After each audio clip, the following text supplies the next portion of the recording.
You found the Stealth Podcast. Tonight, we'll travel through dark and lonely stories. Where in the world are you watching from? What time is it there? Subscribe and leave your like to support us.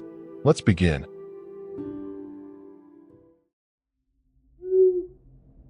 My name is Thaddeus Mercer, 34 years old from Portland, Oregon. I'd been living the van life dream for almost 2 years, documenting my adventures on a modest but growing YouTube channel. The freedom of the open road had been everything I'd hoped for, until Pennsylvania. My customized Sprinter van, lovingly converted with reclaimed wood and solar panels, had carried me through deserts and mountains without complaint, but the cold, damp forests of the Keystone State had a different energy. Something unsettling. I'd planned to spend October exploring Pennsylvania's haunted locations for a Halloween special. My subscribers had been begging for spookier content, and the state's rich history of ghost stories and folklore seemed perfect. The Appalachian Mountains in autumn were breathtaking, crimson and gold leaves against misty gray skies. I'd spent the previous night in Gettysburg, filming B-roll at Devil's Den, where the spirits of Civil War soldiers supposedly still wandered among the boulders. The deeper I drove into the northern part of the state, the more unreliable my cell service became.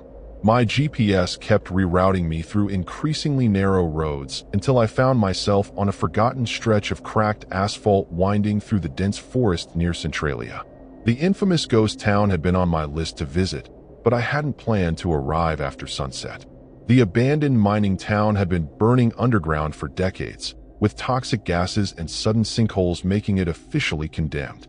Perfect for content, terrifying in reality. With darkness falling faster than expected, I decided to find somewhere to park for the night before exploring Centralia properly in the morning light. A small dirt access road led to what appeared to be an old mining company parking lot, now overgrown with weeds pushing through cracked concrete. The place felt deserted enough that no one would bother me. I backed the van against a line of trees for added privacy and began my evening routine. Heating water for ramen, editing footage, checking what little of my social media would load in the spotty service. The first sign that something was off was the smell. Not the sulfurous odor I expected from Centralia's underground fires, but something more organic and putrid. I initially blamed it on some rotting vegetation or maybe a dead animal nearby. When I stepped outside to investigate, the autumn air felt unusually warm and thick, almost like breathing through a damp cloth. Steam or smoke? I couldn't tell which. Rose from small cracks in the ground nearby, catching the beam of my headlamp in ghostly swirls. While setting up my perimeter alarm system, a habit I'd developed after a sketchy encounter in Montana, I noticed strange markings on several trees at the edge of the clearing.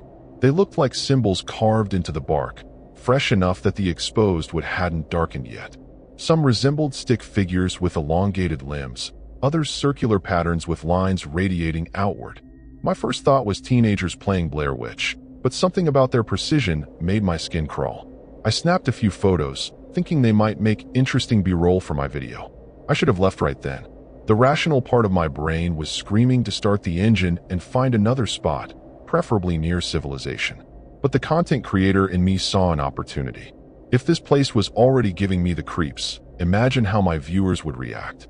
So I locked myself in the van, double-checked the windows and doors, and tried to ignore the occasional distant sounds echoing through the forest, sounds that resembled neither animal nor machine, but something unsettlingly in between.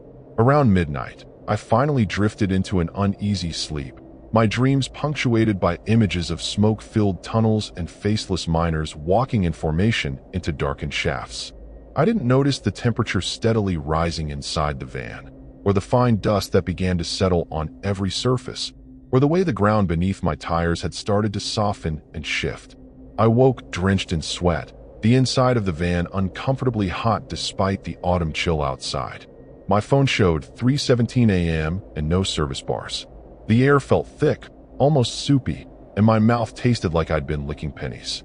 Something was definitely wrong with the atmosphere. Maybe the infamous mine fires were venting gases closer than I'd realized. I cracked a window for fresh air, but quickly closed it when that rotten smell rushed in, now stronger and accompanied by what sounded like whispers just beyond the range of clarity.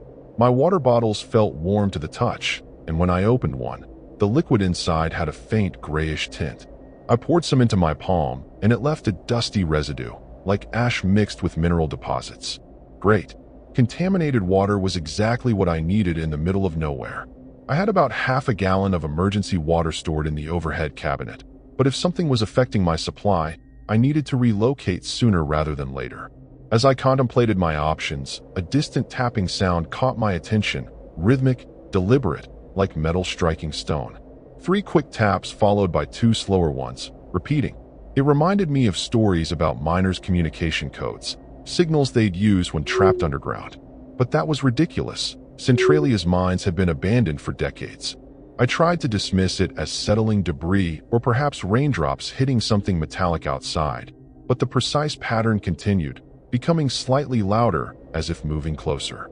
The rational choice would be to start driving immediately, but something kept me frozen in place, a mixture of curiosity, content opportunity, and if I'm being honest, a growing fear of what might be waiting outside. Through my side window, I could see that the ground was now visibly moving in places, subtle undulations like something large was shifting beneath the surface. The cracks I'd noticed earlier had widened, releasing more of that steam or smoke. It didn't behave quite like either should, forming shapes that almost looked deliberate before dispersing. I decided to film what was happening. If nothing else, I could review the footage later in daylight and see if there were logical explanations. As I set up my camera on the dashboard, pointing it toward the most active area of ground movement, my lens captured something my eyes had missed: shadowy figures at the tree-line, unnaturally tall and thin, swaying slightly despite the lack of wind. The camera's night vision rendered them as pale silhouettes, their proportions all wrong for normal human anatomy. The tapping changed rhythm suddenly, becoming frantic and urgent. My van's security system chimed with proximity alerts from multiple directions at once. Someone, or something, was approaching from all sides. The temperature inside the van climbed higher, condensation forming on the windows and obscuring my view. Through the foggy glass, dark smudges moved closer, leaving trails in the moisture like sooty fingerprints. My engine wouldn't start. The electrical system seemed fine. Lights worked, my camera was recording, but the starter made a sick whining noise and died after each attempt. I was stuck. The ground beneath the van shifted more violently now, one corner sinking slightly into what had appeared to be solid earth just hours ago. A new smell joined the putrid odor, methane and sulfur, the unmistakable warning signs of Centralia's underground inferno getting too close for comfort. I remembered the local legend of the graffiti highway near Centralia, where visitors reported bizarre time slips and encounters with figures that weren't quite human. Former miners driven mad by toxic gases before the evacuation, now existing in some halfway state between life and death. I planned to film a segment about these stories for my channel. Now I was living one, and the terror that gripped me was unlike anything I'd experienced before. A heavy thud on the roof made me jump so violently I hit my head on the cabinet. Something was on top of my van. Not an animal. This was deliberate movement, the slow drag of what sounded like metal tools or maybe claws scraping across the metal surface. Black dust began to filter down through my ceiling vent, despite it being closed. The fine powder formed small piles on my countertop and bed, moving slightly, as if alive. The windows were now completely black, not just from condensation, but from what appeared to be hundreds of sooty handprints pressed against the glass from outside. The prints weren't random. They formed intricate patterns, reminiscent of the symbols I'd seen carved into the trees. As I watched in horrified fascination, they began to move, rotating slowly clockwise, the fingers elongating impossibly until they resembled the spindly legs of insects more than human hands. My camera's display showed what my eyes couldn't see clearly. The figures outside had formed a perfect circle around my van. Their bodies were humanoid, but wrong. Too thin, joints bending in unnatural directions, heads cocked at angles that would snap a normal neck. Most disturbing was their skin. Not skin at all, but what looked like coal dust formed into human shape, occasionally crumbling at the edges before reforming. Their faces were featureless except for glowing red embers where eyes should be. "You parked on the entrance," a voice rasped, seemingly coming from everywhere and nowhere at once. It sounded like vocal cords damaged by decades of coal dust, multiple voices speaking in unison. "We've been waiting for someone to open the way." The ground beneath my van gave way with a sickening lurch.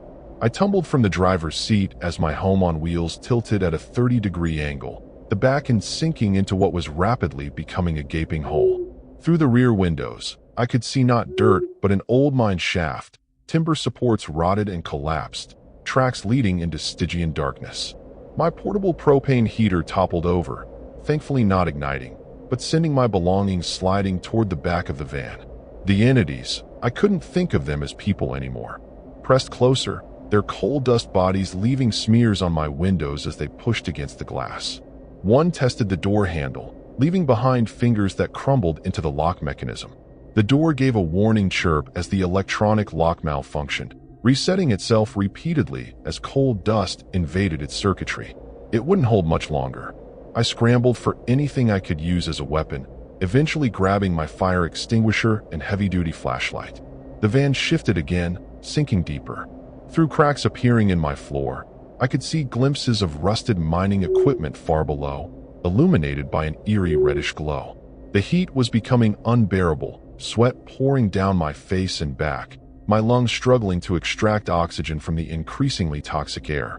One window cracked under the pressure of multiple coal dust hands pressing against it, tiny fissures spreading like a spiderweb across the glass.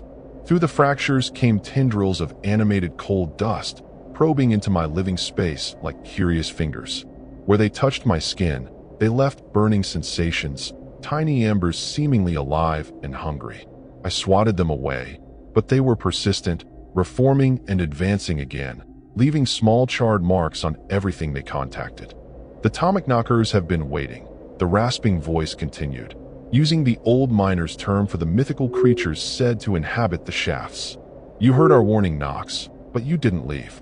Now you'll join us below. We need new blood to keep the fires burning. The mine folklore suddenly made horrifying sense. Stories claimed the atomic knockers would tap on mine walls to warn of danger, or sometimes to lure miners deeper into collapsing tunnels. What I'd heard wasn't a warning, but a summoning, drawing me toward the fate that was now literally opening beneath me. I could feel the heat of the underground fire rising through the widening hole, the legendary inferno that had been burning beneath Centralia for over half a century. My van's metal floor was now hot enough to burn skin on contact. Through the windshield, I could see more coal dust figures emerging from the trees, drawn by the opening of their underground domain. Their ember eyes fixed on me with hungry anticipation as my vehicle continued its inexorable descent into the abandoned mine shaft, the entrance of which had been hidden beneath deceptively solid-looking ground. I had minutes, maybe seconds, before I would be swallowed completely. With a screeching tear of metal, the back doors of my van wrenched open as the angle grew steeper. My belongings, clothes, equipment, food supplies, tumbled into the abyss below. The coal dust entities moved faster now, excited by the widening portal, their forms becoming more frenzied and less human. I had one chance, and it wasn't going to be pleasant. The driver's side door was still above ground level, though the coal dust figures pressed against it. I wrapped my hand in a wet towel, braced myself, and grabbed the superheated metal handle. Even through the protection, the pain was immediate and severe, the smell of burning fabric and flesh hitting my nostrils. With a scream of desperation, I threw my weight against the door, sending several of the entities tumbling backward as I burst outside. The night air was barely more breathable than inside the van, thick with cold dust and toxic fumes from the underground fire. My first lungful sent me to my knees, coughing violently. The coal dust figures recovered quickly, converging on me from all directions. Their movements were jerky but fast, like stop-motion animation played at high speed. I swung my flashlight in a wide arc, connecting with the nearest entity. Its head exploded into a cloud of dust, but immediately began reforming, particles swirling back together with terrifying purpose. My van groaned behind me, steel frame protesting as it sank deeper. The noise distracted the entities momentarily, giving me precious seconds to sprint toward the tree-line, away from where most of the figures had emerged. My legs felt leaden, each breath like inhaling ground glass, but pure terror propelled me forward. Behind me, I heard an enormous crash as my van finally succumbed to gravity, vanishing into the pit along with everything I owned. The forest offered no sanctuary. The trees themselves seemed hostile, branches reaching down like grasping hands, roots rising to trip my desperate flight.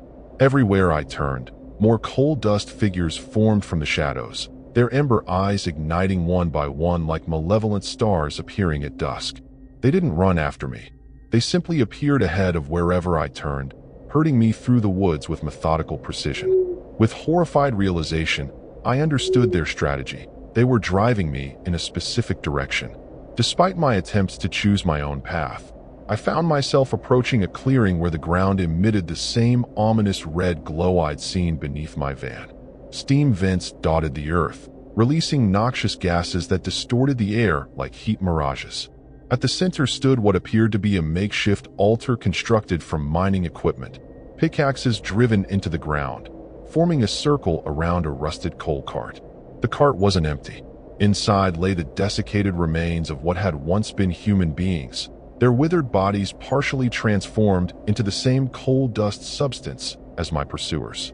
Some still retained enough humanity to reveal expressions of agony frozen on blackened faces.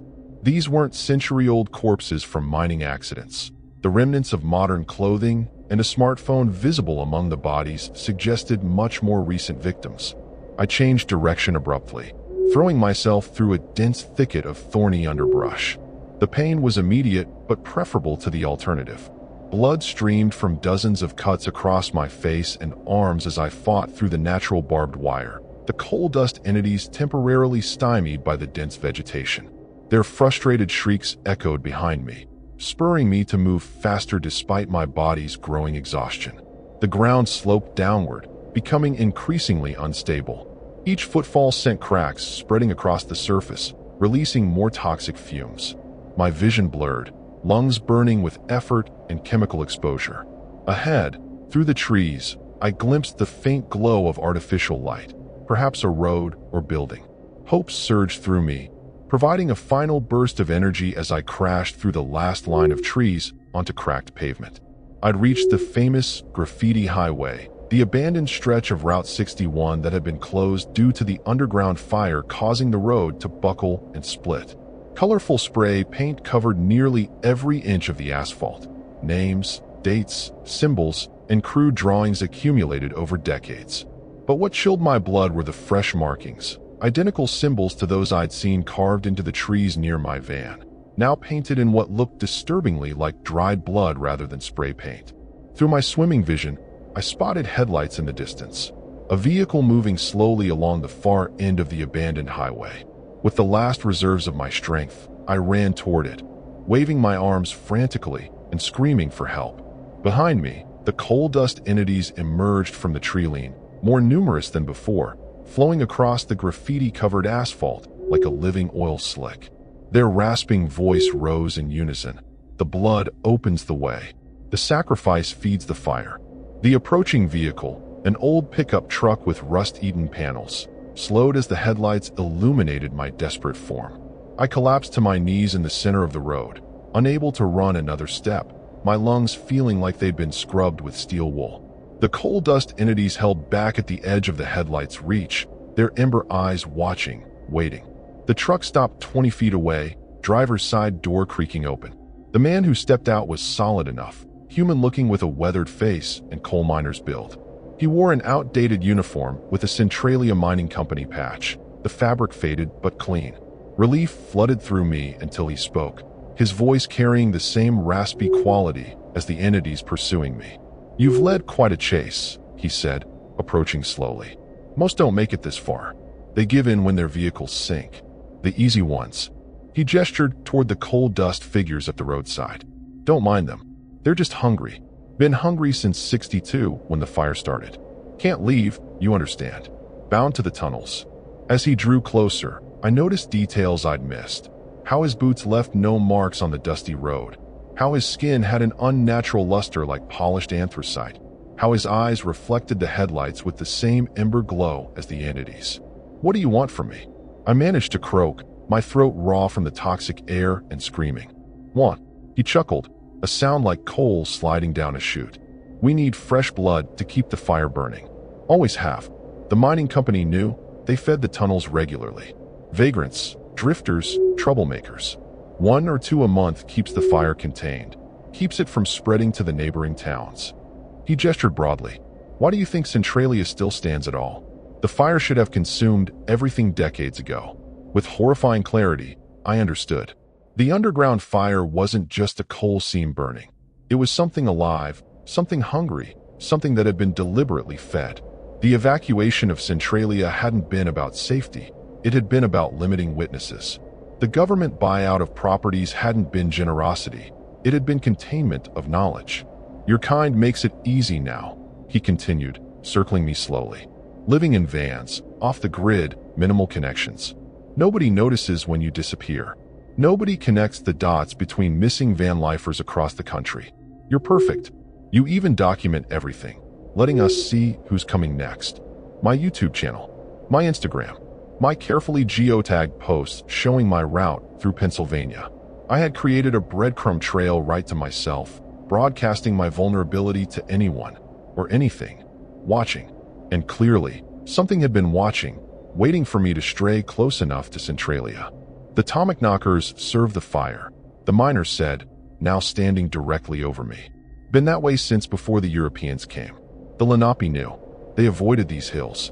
Called this place the land that eats people. The mining company just found a way to profit from it, harvesting the special coal that grows where the sacrifices feed the earth. He reached down with inhuman speed, coal-blackened fingers closing around my throat. His touch burned like dry ice, simultaneously freezing and burning my skin. Don't worry, he whispered as spots appeared in my vision. Parts of you will live on. The fire preserves what it needs. With my fading consciousness, I saw more trucks appearing on the abandoned highway, their headlights illuminating dozens more coal dust entities emerging from the surrounding forest. In the distance, sirens wailed, perhaps a park ranger or state trooper responding to the unusual activity. Too late for me, but maybe they'd find something, learn something. As darkness claimed me, I felt my body being dragged toward a fissure in the buckled highway, the heat of the underground inferno washing over me. My last thoughts weren't of escape, but of warning. My phone, if recovered, contained video evidence of what happened. My final act was pressing the emergency broadcast button on my satellite communicator, sending my location and preset danger message to my emergency contacts. 3 weeks later, a search party would find my partially transformed body in an abandoned mine shaft, my flesh halfway through the process of becoming coal dust, my eyes already replaced by smoldering embers. They would recover my camera with its horrifying footage, triggering a federal investigation that would uncover decades of disappearances around Centralia, all dismissed as drifters passing through or van life enthusiasts changing plans without notice. But by then, the entity that had once been Thaddeus Mercer would have joined the atomic knockers in their eternal hunt, another sentinel watching for vulnerable travelers, another voice in the rasping chorus that whispers from the burning depths of Centralia's unquenchable hell.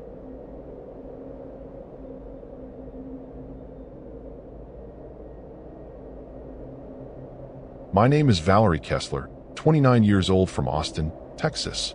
I'd spent the last year living in my converted 2010 Ford Transit, documenting my sustainable van life journey after quitting my soul-crushing marketing job. Pennsylvania wasn't originally on my travel radar. Too many trees blocking solar panel efficiency, too many narrow roads. But when my Aunt Meredith passed away unexpectedly, leaving me her collection of folklore books, I felt compelled to explore her home state.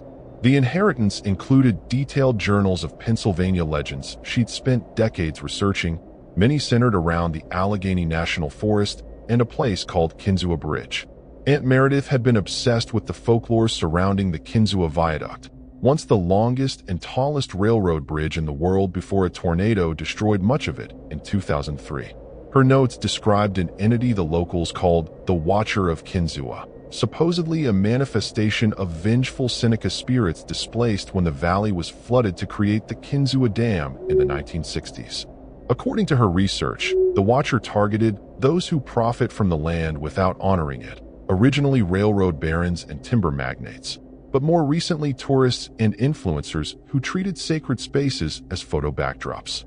I'll admit I was skeptical but intrigued.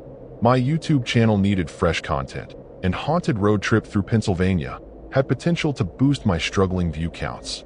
Besides, the Kinzua Bridge State Park offered free parking, which always caught my attention as a full-time vanlifer on a tight budget.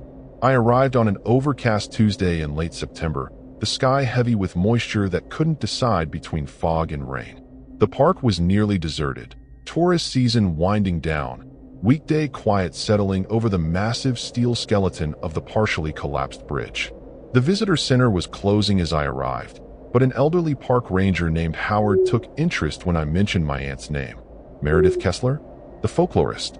His weathered face crinkled with recognition. She used to spend weeks here, interviewing old-timers about the bridge disasters. When I asked what disasters plural meant, I only knew about the 2003 tornado. Howard's expression darkened. He glanced at his watch, muttered something about getting home before dark, and suggested I should do the same rather than staying overnight as planned. Before hurrying to his truck, he pressed a worn pamphlet into my hand about safety in Kinzua Valley, with several passages circled in faded red ink. I ignored Howard's warning, of course. The parking area was perfect for stealth camping, relatively flat, surrounded by trees for privacy, and officially closed after dusk so no rangers would check vehicles until morning. I positioned my van for the best sunrise view of the bridge remains, prepared a simple dinner of pasta with canned sauce, and settled in to examine Aunt Meredith's journals more carefully. The particular volume I chose contained interviews with Seneca tribe members about their forced relocation when the Army Corps of Engineers built the dam. Their descriptions of ancestral burial grounds flooded without proper ceremony sent chills through me, especially their warnings about disturbed spirits who couldn't find their way to the afterlife. After filming a quick intro for my upcoming video, I noticed the weather worsening, the temperature dropping rapidly as fog thickened around my van. By nightfall, visibility had reduced to mere feet, the massive bridge structure completely hidden in swirling white mist. The forecast hadn't mentioned severe weather, but cell service was non-existent, so I couldn't check for updates. The rational explanation was a typical mountain valley temperature inversion, yet something about the speed and density of the fog felt deliberate, almost sentient. The way it pressed against my windows reminded me of curious fingers testing for weaknesses. The first unusual sound came around 10 p.m., a rhythmic metallic groaning, like massive steel girders flexing under immense weight. It could have been the remains of the bridge settling, though the timing seemed odd on a windless night. I distracted myself by reading more of Aunt Meredith's journals, particularly her notes about strange disappearances in the valley dating back to the 1880s when the original wooden viaduct was built. She documented dozens of cases of workers who vanished during construction, their bodies never recovered despite extensive searches. Most disturbing were her interviews with descendants who claimed their missing ancestors sometimes appeared in family photographs, standing at a distance, faces blurred, watching. Around midnight, the fog briefly cleared, revealing a sliver of moon that cast the skeletal bridge in silver light. Through my windshield, I noticed a figure standing at the bridge observation platform, tall and unnaturally still. Park hours had ended hours ago, and the gates were locked. I zoomed in with my camera, but captured only a dark silhouette against the pale mist before the fog closed in again. The temperature inside my van plummeted suddenly, my breath fogging in front of my face despite the insulation that had kept me comfortable through Colorado winters. The metal walls of my home on wheels began to softly vibrate, as if responding to some low frequency I couldn't quite hear but could feel in my bones and teeth.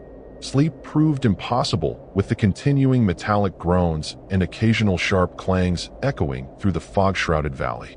Around 2 a.m., I decided to review my camera footage, hoping the mysterious silhouette might be identifiable with some filters applied.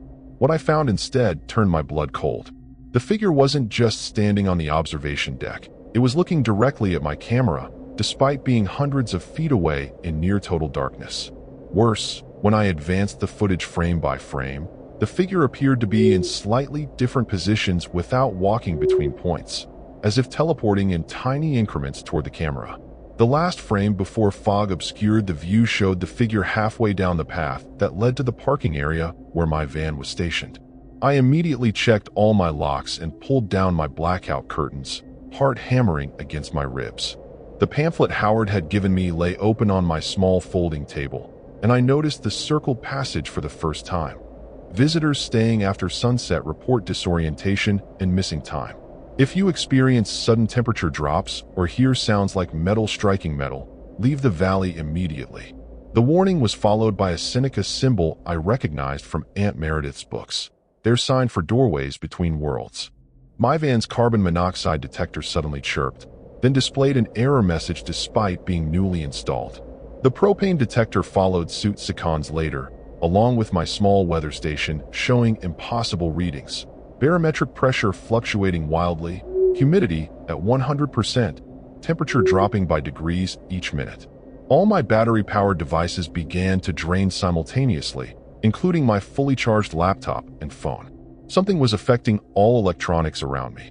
I had to make a decision: try to drive out in dangerous conditions with failing systems, or wait until morning and hope whatever was happening would stop.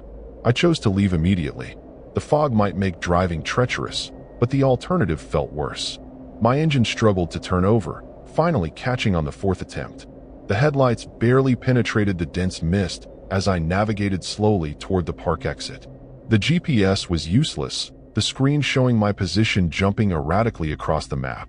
More alarmingly, the road didn't match my memory from earlier that day. It seemed to stretch longer, with unfamiliar curves and elevation changes. After 15 minutes of driving, I should have reached the main highway, but instead found myself on a narrowing gravel path, trees pressing close on both sides. The van's engine began to sputter, dashboard lights flickering ominously. Through breaks in the fog, I glimpsed what looked like old-fashioned railroad lanterns moving among the trees, bobbing at a height that would require impossibly tall carriers. My headlights reflected briefly off something massive and metallic in the forest, structural steel beams where no construction should exist. With growing horror, I realized I was seeing fragments of the Kinzua Bridge, not the preserved remains in the park, but pieces that had been scattered by the 2003 tornado. Pieces that should be miles away from my current location. Rounding another unfamiliar bend, my failing headlights illuminated a sight that defied reason. A complete section of the railroad bridge standing intact across my path, despite being nowhere near the actual bridge location. The steel structure gleamed wetly in the dim light, rivets and beams appearing newly manufactured rather than century-old construction. More disturbing were the dark figures moving along the tracks above, silhouettes of men in outdated clothing carrying railroad tools and surveying equipment. Their movements were jerky, mechanical, like stop-motion animation. Though distant, I could somehow hear their conversations clearly, discussions about construction deadlines and material costs in antiquated speech patterns. My van died completely about 50 yards from this impossible bridge section, every electrical system failing simultaneously. In the sudden silence, I heard heavy footsteps on the roof, deliberate, measured, moving from back to front. The entire vehicle shuddered with each impact. Through my moonroof, now frosted with unnatural ice crystals forming from inside, I glimpsed a distorted face peering down, features elongated and stretched as if reflected in warped glass, eyes hollow, yet somehow luminous. It wasn't human, despite the vaguely humanoid shape. The face pressed against the glass, ice fractures spreading outward from the contact point like spider webs. The temperature inside the van had become unbearable, cold enough that my water bottles had frozen solid and my breath crystallized midair. I fumbled for Aunt Meredith's journal, searching desperately for information about the Watcher, finding her final notes about its nature. Not a spirit of vengeance as locals believe, but a guardian of boundaries between time streams. The bridge disaster created a permanent rupture. Those who disappear aren't killed. They're pulled into fragments of broken time, forced to relive construction disasters across multiple realities. In the margin, she'd scrawled, "The Watcher doesn't cause death. It prevents escape from temporal loops. To avoid its attention, no photographs, no recordings, leave before sunset." I'd violated every precaution. My camera, my YouTube intentions, my overnight stay. Each transgression had attracted its attention. Now the entity on my roof was tapping rhythmically, matching the tempo of riveting guns from the phantom construction crew at the impossible bridge. The pattern suddenly changed, becoming the same sequential strikes I'd heard earlier in the evening.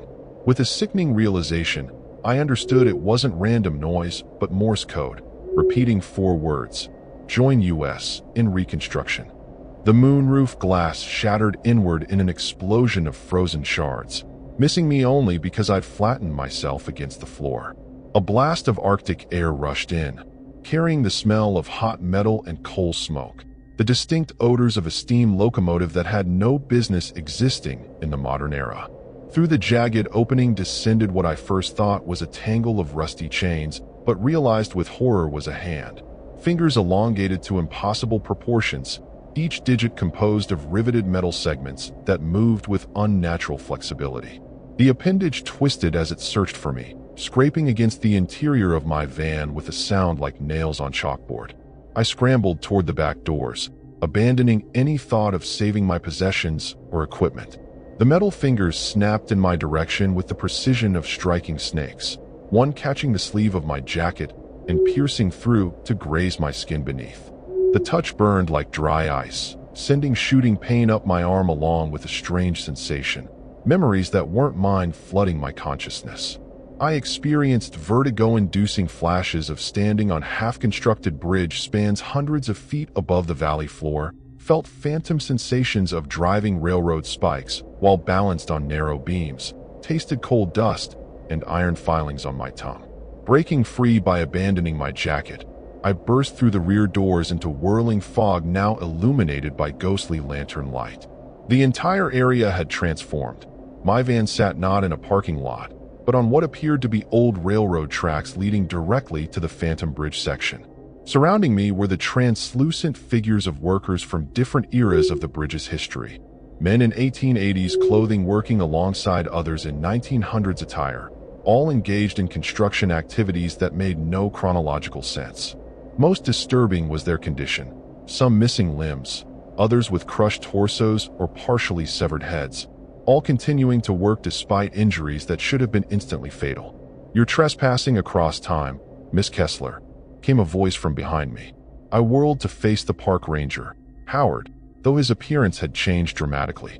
His uniform now resembled that of a 19th century railroad foreman, his face gaunt and eyes reflecting the same unnatural luminescence as the entity that had breached my van. "Your aunt understood the consequences of documentation. She accepted her role in the reconstruction. Now it's your turn to contribute." He gestured toward the phantom workers. "The bridge must be completed in every timeline it exists. Those who witness its broken state become part of the eternal workforce." Howard's form flickered like bad television reception, momentarily revealing a figure composed entirely of twisted metal scraps and railroad spikes before returning to human appearance. The Seneca warned the original builders, "The valley doesn't tolerate violation." When the white men cut through sacred burial grounds, they tore holes between worlds. Now we repair those holes endlessly, across all possible timelines where the bridge exists.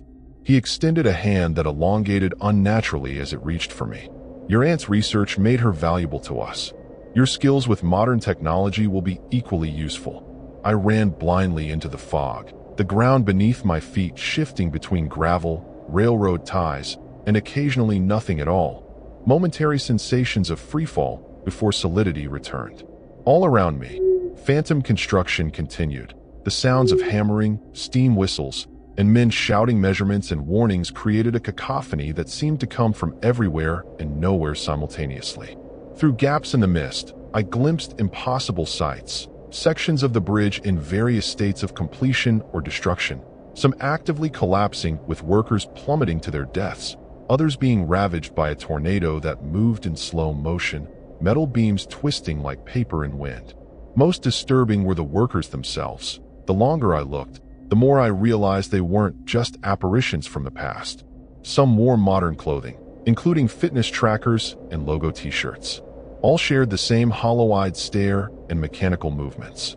I recognized a missing hiker from a news story months earlier, now driving spikes alongside workers from a century ago.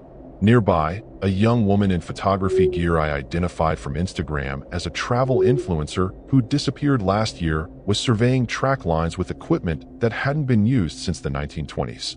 The fog parted momentarily, revealing my true situation. I wasn't in the park at all anymore. The valley stretched around me, but from an impossible vantage point halfway up the actual bridge structure.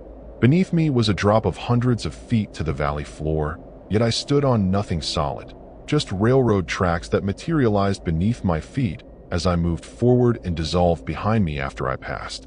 In all directions stretched construction that defied physics and chronology, segments of bridge from different eras overlapping like transparent layers, workers from across 140 years laboring together to build and rebuild what kept collapsing in endless cycles.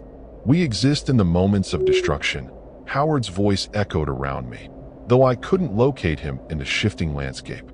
Every disaster that damaged the bridge, the 1889 collapse, the 1956 train derailment, the 2003 tornado, they all happened simultaneously in this place.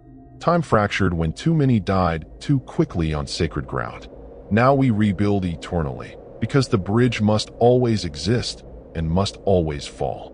His laughter resonated through the metal framework surrounding me, setting up sympathetic vibrations that made my teeth ache and vision blur. My foot struck something solid, Aunt Meredith's journal, somehow lying on the phantom tracks before me despite having been left in my van. It fell open to a page I hadn't seen before, with frantic handwriting unlike her usual meticulous notes. The boundary between observer and observed breaks down here. Documentation creates participation. Every photograph taken, every measurement recorded, every visitor's gaze strengthens the loop. I've been watching myself work on the bridge for weeks now, slowly becoming more transparent. If you're reading this, Valerie, run. Don't look back. Destroy your footage. The watcher can only claim those who acknowledge its realm. As if responding to my discovery, an inhuman shriek cut through the phantom construction noise. The sound of metal under catastrophic stress combined with something almost like rage. The temperature plummeted further, ice forming instantly on every surface, including my eyelashes and the moisture of my breath. Through the swirling mist emerged a figure that dwarfed all others. A humanoid form assembled from twisted railroad spikes, broken gears, and shattered steel beams. Its head a locomotive headlamp that cast harsh light in a focused beam. Where the light touched the phantom workers, they became more solid, more present, their movements more desperate and pained. The entity's searchlight had swung in my direction, the beam freezing everything it touched. Phantom workers caught in its path stopped mid-motion, their translucent forms crystallizing like statues. I dove behind a stack of ghostly lumber as the light swept past, the freezing effect missing me by inches. The watcher, I was certain this was the entity from Aunt Meredith's research, let out another shriek of twisted metal, now moving with purpose in my direction. Each step it took landed simultaneously across multiple versions of the bridge, creating thunderous echoes that reverberated through all timelines at once. With no clear escape route, every direction led to segments of phantom bridge suspended in impossible space. I made a desperate decision. If documentation created participation as Aunt Meredith claimed, perhaps removing evidence of my presence could weaken my connection to this fractured reality. I pulled out my phone and camera, finding both devices functioning again in this strange dimension despite failing earlier. With shaking hands, I deleted every photograph and video I'd taken since arriving at Kinzua, watching the storage space counter decrease as files disappeared permanently. The effect was immediate and disorienting. Portions of the phantom construction around me flickered and became less distinct, like a television signal losing strength. Some of the ghostly workers nearest to me turned with expressions of shock and anger, as if they could sense what I was doing. Howard's voice rose above the cacophony.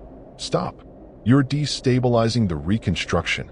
The watcher's movements became more erratic, its searchlight beams sweeping wildly, as if losing track of its target.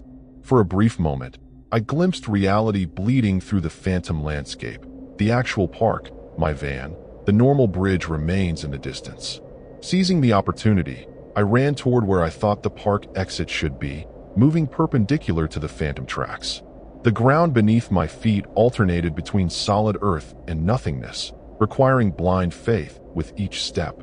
Behind me, the watcher howled, a sound like derailing trains and collapsing girders, as it attempted to follow but seemed constrained by rules I didn't understand. It could only move along the phantom tracks, while I was cutting across them, each track crossing sending painful shocks through my body, but creating distance between us. The journal had mentioned destruction of footage, but I needed to go further. On the run, I pulled up my YouTube channel on my phone, fingers trembling as I navigated to my content settings. Without hesitation, I selected all my previous videos documenting my travels, months of work representing my sole income source, and deleted the entire channel. The phantom world around me convulsed violently in response, sections of bridge twisting and vanishing while others materialized in different configurations. The workers scattered in apparent panic, some fading completely while others consolidated into more solid forms.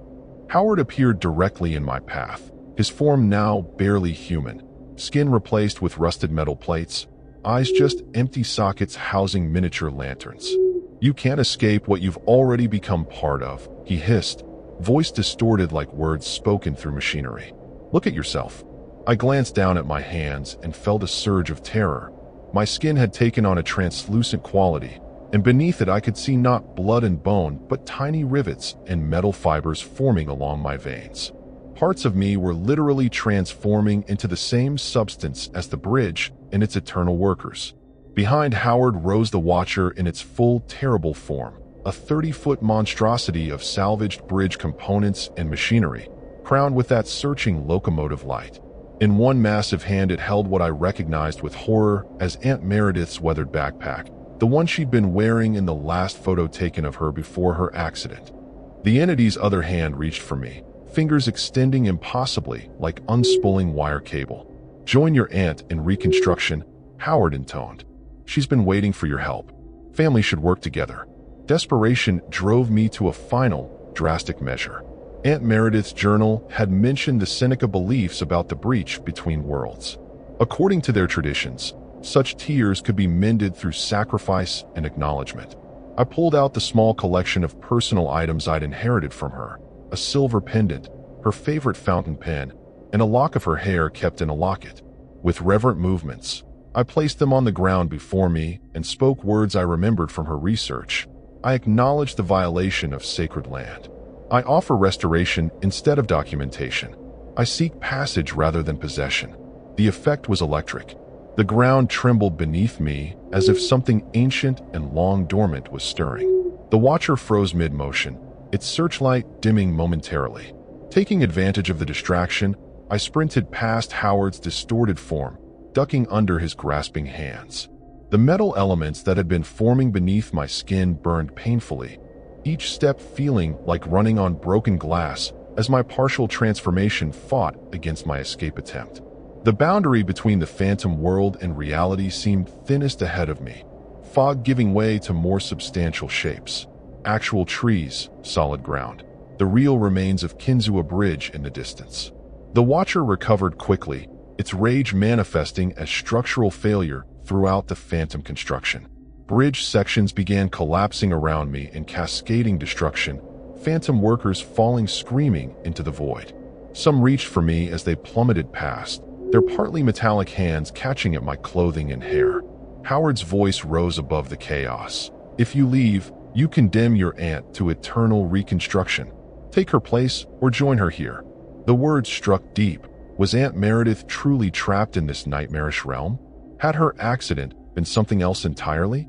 With the boundary between worlds thinning before me, I faced a terrible choice: continue my escape alone or search for Aunt Meredith among the phantom workers. The metallic transformation had reached my chest, constricting my breathing as gears and small mechanisms formed around my heart.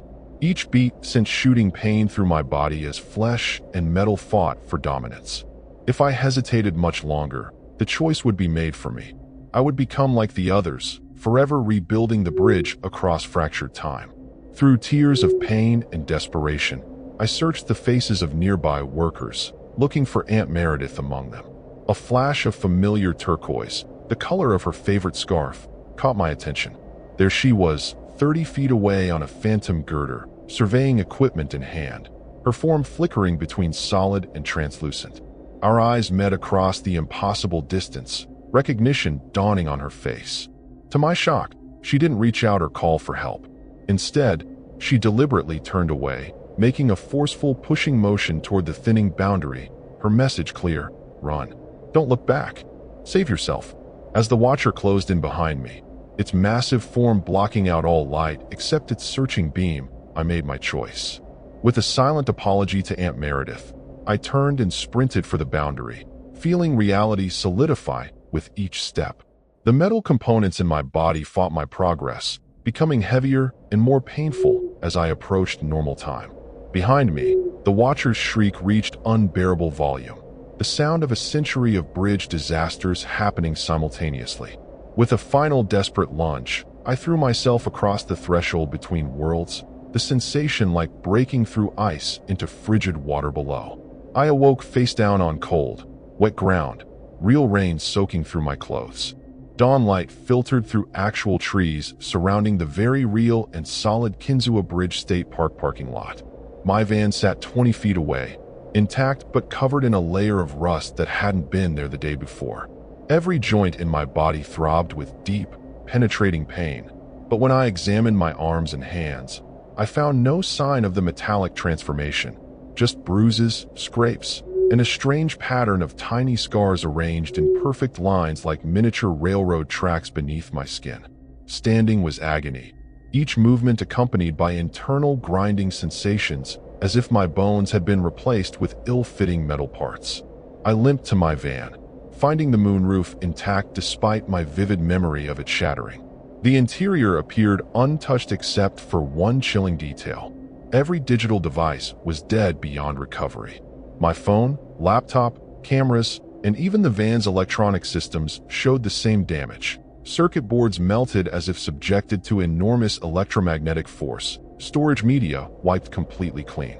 Not a single photograph or video remained from my entire cross-country journey, not just my time in Pennsylvania. Most disturbing was the state of Aunt Meredith's journals. Every page blank as if the ink had been erased overnight. Only one page retained any writing. A single sentence in handwriting not my aunt's. Documentation creates participation. The statement filled me with renewed dread, as if the mere act of recording events could somehow strengthen the phantom world's hold.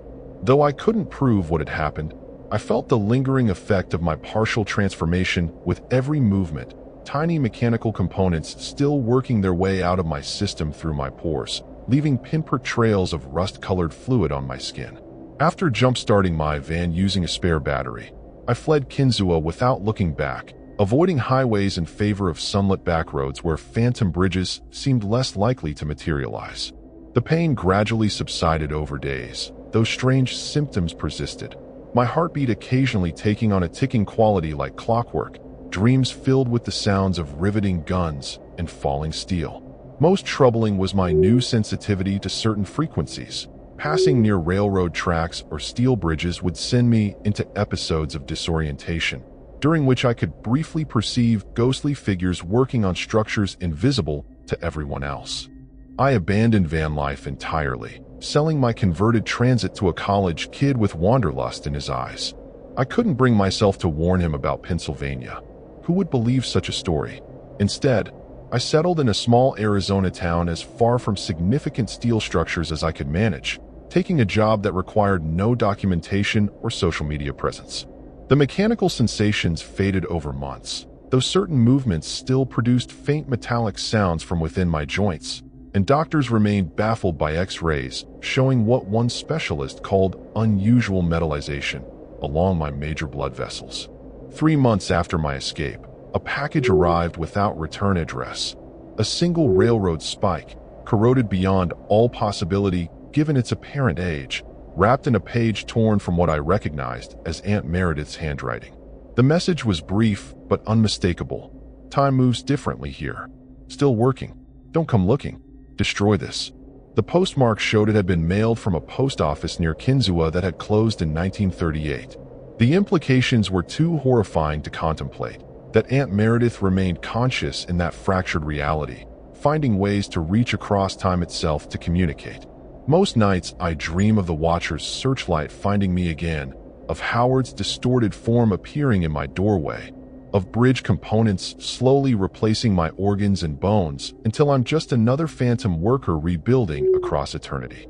The local news occasionally features stories of missing hikers and tourists in the Kinzua region. Most recently, a popular van life couple whose TikTok channel abruptly ceased updating during their Pennsylvania tour. Their last video showed them excitedly approaching the skeleton of the broken bridge at sunset, eagerly discussing the perfect camera angles for capturing the structure against the dying light. I've considered trying to warn authorities, but what evidence could I offer? My blank journals? My mysteriously erased digital history? The strange metal filings that still occasionally emerge from cuts and scrapes? Instead, I've started a small folklore collection website. No images, no videos, just text warnings disguised as local legends. I describe the dangers of documentation near certain locations, the risks of digital technology in places where time runs strangely. Maybe someone will take the warnings seriously, even if they think they're just engaging with superstition rather than reality. Sometimes when steel thunderclouds gather on the Arizona horizon, I hear the distant sound of phantom construction, hammers striking metal, voices calling measurements, the groan of structures under impossible stress. In those moments, I feel the pull of reconstruction calling me back to join the eternal workforce spanning broken time. The mechanical parts still hidden within me resonate with the frequency, eager to complete the transformation that began that night. And sometimes, in the corner of my eye, I glimpse Howard watching from just beyond normal reality, patient and certain that eventually, all who document the bridge must return to rebuild it. A week ago, I received a postcard showing the Kinzua Bridge Skywalk, the modern tourist viewing platform built on the remaining section. The message, again in Aunt Meredith's hand but shakier than before, contained coordinates and a date: tomorrow. I've packed my car with offerings for Seneca spirits and a single digital camera containing only family photos of Aunt Meredith. The plan is simple but terrifying. Return to the boundary, offer what remains of her documented life, and attempt to create a one-way passage for her return. The risk is enormous. I might simply join her in that fractured dimension, but family obligations extend beyond normal space and time. If documentation creates participation, perhaps deliberate destruction of that documentation can end it. If you're reading this account, it means one of two things. Either my attempt failed and I've joined Aunt Meredith in eternal reconstruction, or I succeeded but felt compelled to leave one final warning. If it's the latter, know that I've broken my own rule against documentation for a purpose. Some warnings must be preserved, even at personal cost. To anyone traveling through Pennsylvania with cameras and social media aspirations, turn them off when passing certain places. Some structures exist across multiple times simultaneously, and the entities maintaining them are always watching, always recruiting, always rebuilding what must forever fall.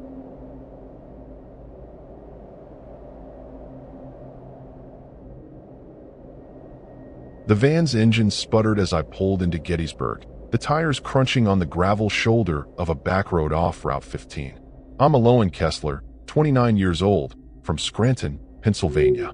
I'd been chasing the van life dream for 6 months, converting my old Ford Transit into a cozy home on wheels. Gettysburg seemed like a perfect stop, historic, quiet, and cheap to park for the night. I'd heard the stories, sure, about the Civil War ghosts that supposedly wander the battlefields, but I wasn't here for a history lesson. I just needed a place to crash after a long drive from Pittsburgh.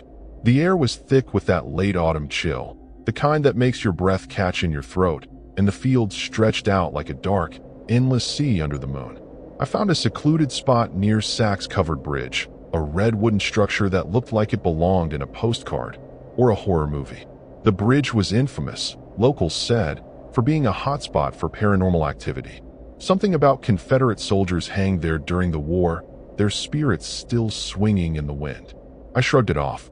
I'm not one for ghost stories, but I'd be lying if I said the place didn't give me a creepy vibe.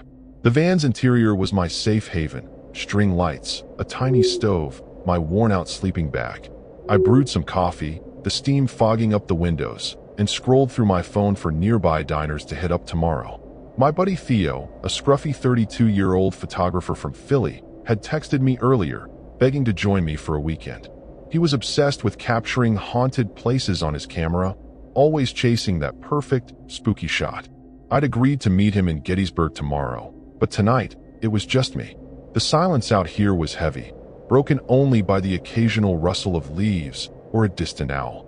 I cracked a window to let the cool air in, the scent of damp wood and earth filling the van. It was peaceful in a lonely sort of way, but I liked it. Solitude was why I'd chosen this life. As I sipped my coffee, I noticed how the bridge seemed to loom in the darkness, its silhouette barely visible through the fog rolling in from the creek. I'd parked maybe 50 yards away, close enough to see it, but far enough to feel like I wasn't trespassing on its eerie territory. Locals on a Vanlife forum had warned against parking too close to Sachs Bridge, saying it was bad juju. One guy claimed his van wouldn't start after a night there. I chuckled at the memory. Superstition wasn't my thing. Still, I double-checked the locks on the van doors. I pulled out my journal to jot down some thoughts about the trip. The pen scratched against the paper, the sound weirdly loud in the quiet. I wrote about the open road, the freedom, the way the stars looked brighter out here.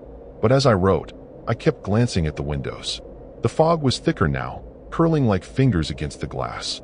I told myself it was just the weather, but my skin prickled, like I was being watched. I set the journal down and leaned back, trying to shake the feeling. It's just a bridge, Eloan, I thought. Just wood and nails.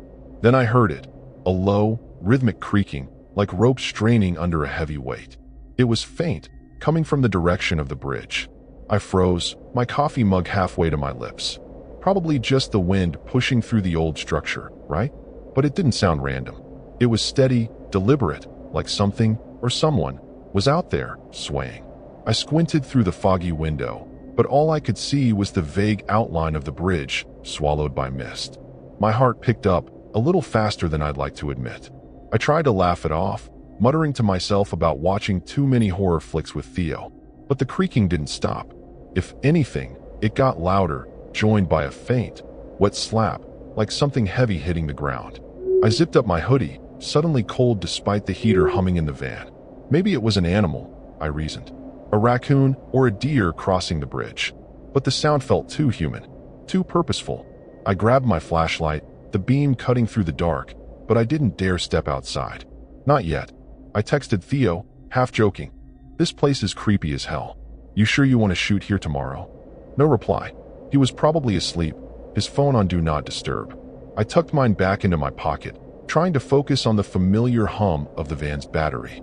But that creaking kept going, relentless, like a pendulum counting down to something awful. I told myself I was being paranoid, but the hairs on my neck wouldn't settle. Gettysburg was starting to feel less like a pit stop and more like a trap. I turned off the string lights, plunging the van into darkness, and peered out the window again. The fog was so thick now I could barely make out the bridge's shape. But something moved, a shadow, maybe, or just my eyes playing tricks. It was quick, gone before I could focus. My grip tightened on the flashlight. I wasn't scared, not exactly, but the night felt wrong, like it was holding its breath, waiting for me to make a move. I stayed still, listening, as the creaking grew louder, closer, and the air in the van turned heavy with something disturbing. The creaking wouldn't stop, like a metronome from hell, slicing through the fog outside my van. I sat there, flashlight clutched like a lifeline, telling myself it was just the old bridge settling. But my gut churned, a nagging feeling that something was off, way off. I tried to distract myself by checking the van's battery levels on the dashboard panel. Everything looked fine, but the heater was acting weird, sputtering like it was choking on something. I gave it a tap, muttering, "Don't quit on me now, buddy." The last thing I needed was to be stuck out here in the cold, with that creepy sound echoing in the dark. I grabbed my phone again, hoping Theo had texted back. Nothing. Typical. He was probably snoring in some Philly dive bar, dreaming of his next big photo.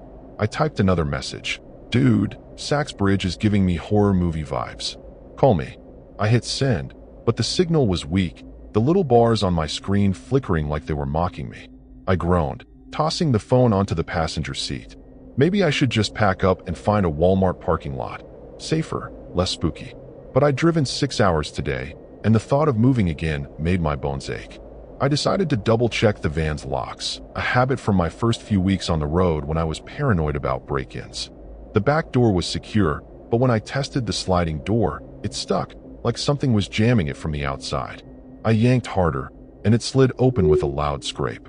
Fog poured in, thick and cold, smelling like wet earth and something sour, almost metallic. I swung the flashlight beam outside, half expecting to see a raccoon or a branch caught in the track. Nothing. Just endless mist and that damn creaking. Now so close it felt like it was coming from right beside the van. I slammed the door shut, heart thumping. Okay, Eloan, chill, I told myself. It's just a stuck door, probably some mud or leaves. But as I locked it, I noticed my hands were shaking. I climbed back into the driver's seat, debating whether to start the engine and bail. Gettysburg was supposed to be a quick stop, not a nightmare. I'd read about the battlefields, the ghost tours, the locals swearing they saw soldiers wandering at night. I thought it was all tourist trap nonsense, but now, alone in my van, it didn't feel so funny. To calm down, I pulled out my map, old school, paper, because GPS sucks out here. I traced my finger along Route 15, looking for the nearest town with a proper parking lot. Emmitsburg was maybe 20 minutes away, but the roads were narrow, and with this fog, driving felt like a gamble. I remembered a story my dad told me about getting lost in a snowstorm once, how he nearly drove into a ditch because he couldn't see 10 feet ahead. This fog wasn't much better. I folded the map, cursing my stubbornness for picking this creepy spot. Then my phone buzzed, startling me so bad I dropped the flashlight. It was Theo, finally. Bridge sounds dope. Be there by noon. Don't get eaten by ghosts, LOL. I rolled my eyes, but the message grounded me a bit. I typed back, not funny. Something's weird out here. Before I could hit send, the phone screen glitched, the text warping like it was underwater. I smacked it against my palm, but it went black. Great. Now my phone was acting up, too.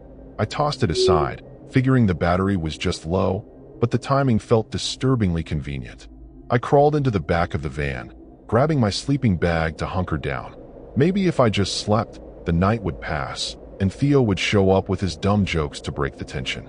But as I zipped myself in, I heard a new sound, a low, guttural hum, like someone chanting far away. It wasn't the creaking anymore. This was different, almost human, but warped, like it was coming through a bad radio signal. I sat up, straining to listen. It was coming from the bridge, no question, and it was getting louder, weaving into the fog like a curse. I peeked through the curtain covering the back window, my breath fogging the glass. The bridge was barely visible, but I swear I saw something move again. A shape, tall and thin, slipping into the mist. My stomach dropped.